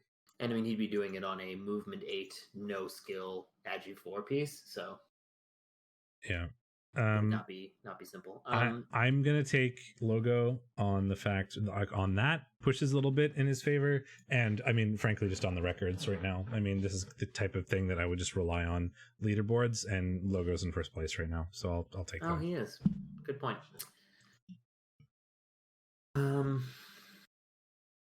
He's also got a Leap Strip Ball Blitzer, and there is no Sure Hands for Trunk, and Trunk does not have.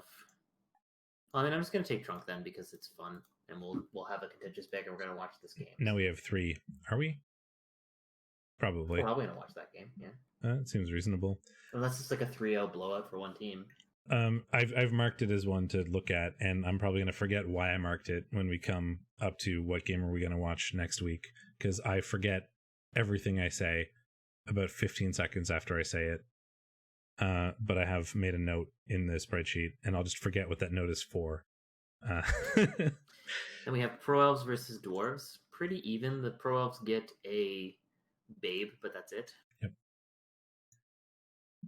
All this diving tackle not going to do a lot against the Dwarves. That's for yeah. sure. But they do have 2 strength ups and a lot of niggles. Ice and Mike should chew this team alive, I think. Yeah, like eat this team alive. I definitely mixed my metaphors there. Chew alive. Just I'm gonna gently gnaw on your extremities. Chew this team up or eat them alive. I had to pick one and I didn't.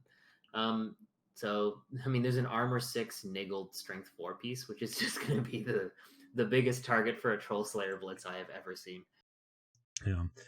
The way this Pro Elf team is built, it's very it's super good against other agi teams like those blitzers. Blodge step, diving tackle is such a nightmare. They're very much like Amazon-y in that way, like if you'll forgive my like comparison, in that there's like kind of a lot of blodge, there's a lot of like sidestep, there's a lot of like positioning, like agi positioning, like agi control, if that makes sense. Mm-hmm. They're very good at like that sort of play where there's a lot of sidestep and blodge, and like the positioning is gonna be what is annoying, sort of like how dark elves do things, where wood elves are just sort of like, I'm very speedy and high agi, run away. These pro elves are a lot more like control, sort of, if we're like using the bash metaphors, and that the positioning is the big deal, and their positioning is going to get punched to death by dwarves. Yeah, I mean, I think dark elves are slightly better at the anti-elf setup, but I think dark elves are the anti-elf elves. Yeah, I don't necessarily mean pro elves in general. I mean this particular pro elf team. Yeah, that's fair. And then we have Abysmal Cusp and Fell with Quadadal. So Not for Science getting 1 billion inducements, which is definitely not a thing he's used to doing. No, normally gives inducements. Yeah. Oh man, yeah. The ex-wife. Every time I see it, I get excited. The ex-wife is good in this matchup. It is. And they have identical records, except Not for Science is a -2 touchdown differential, and Sir Kodiak is 1-1-1 with a 0 TDD. Perfect.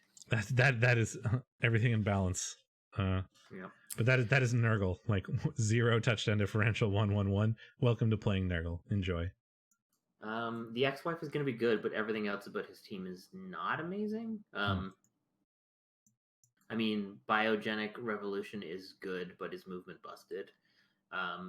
Ecological Collapse is nice, but is going to be a big target for the Human Blitzer. Mm-hmm. Exploding Social Rupture and Systematic Inequality. There are 2 wrestles that are going to get eaten alive by the Juggernaut Blitzer too. That's a Palm Juggernaut Blitzer, remember? Yeah, but if the Nurgle are in a position where they're letting one elf who's Agi 3 and Strength 3 get like 2 dies on your wrestle piece, you're probably losing anyway. It's your Wrestle Rotters, right? Oh, the Wrestle Rotters. Yeah, but who cares? He's got a huge bench, though, so removals are never going to win. I don't care. Unseen Walker this game.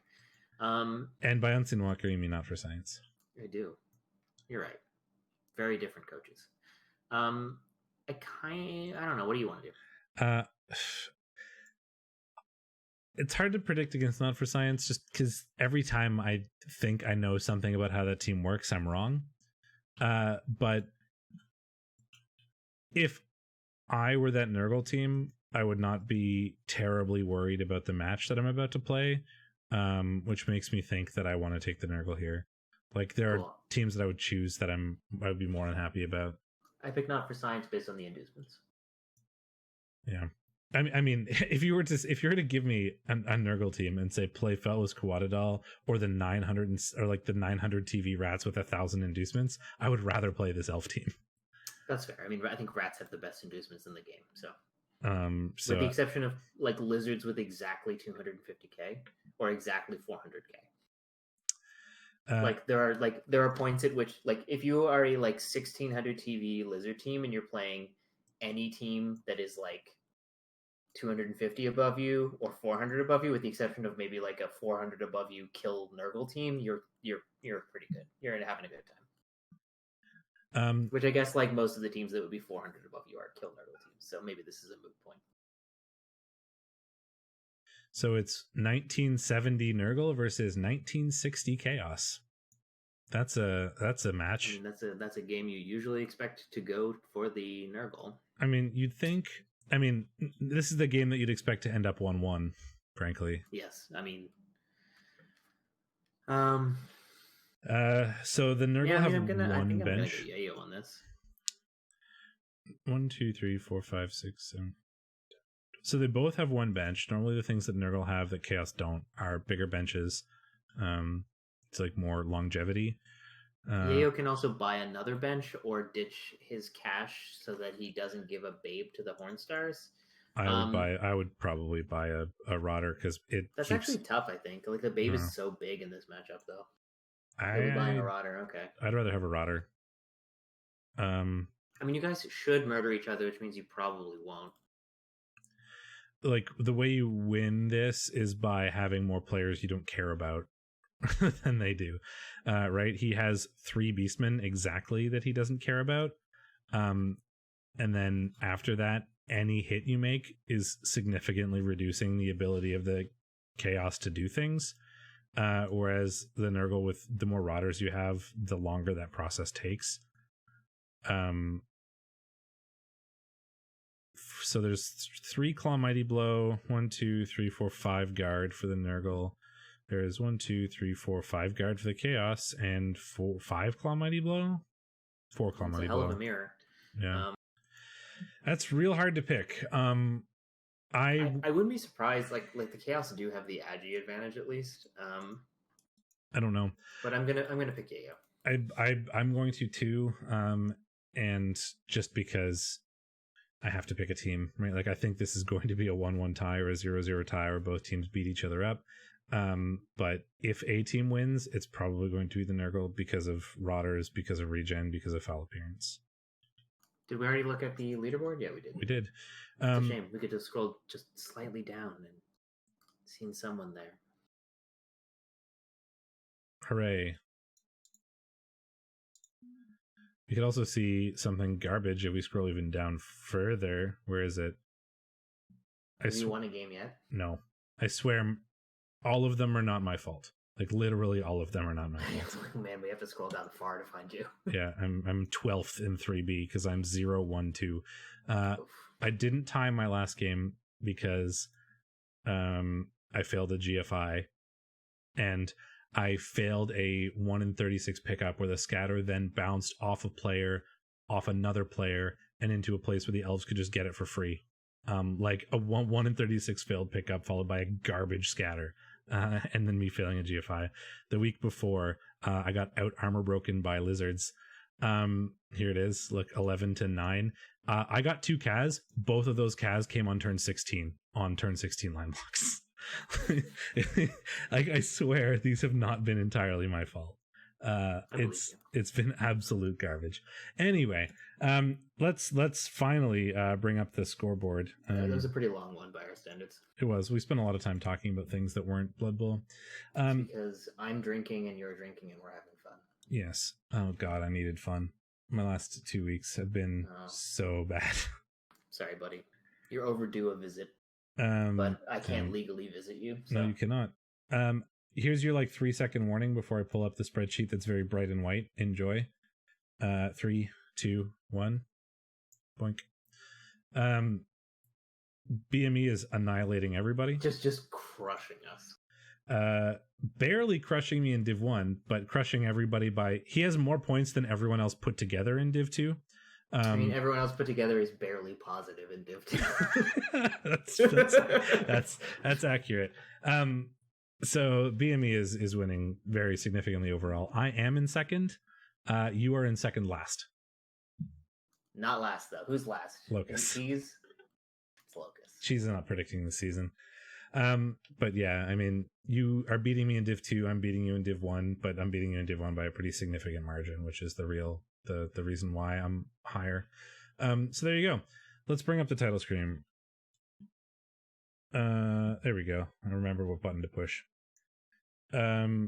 Mistake, now I lose, says Yayo. As soon as you predict Yayo, there's no winning with you. I either predict you and you lose, or I don't predict you and you win. So I'd rather curse you, all things considered. You're just a negative points machine for Shadorra. Thanks everybody for hanging out. I hope you enjoyed that. We'll be back next Wednesday. And until then, I've been Steakmittens. And I'm Shadorra. And we will see you then.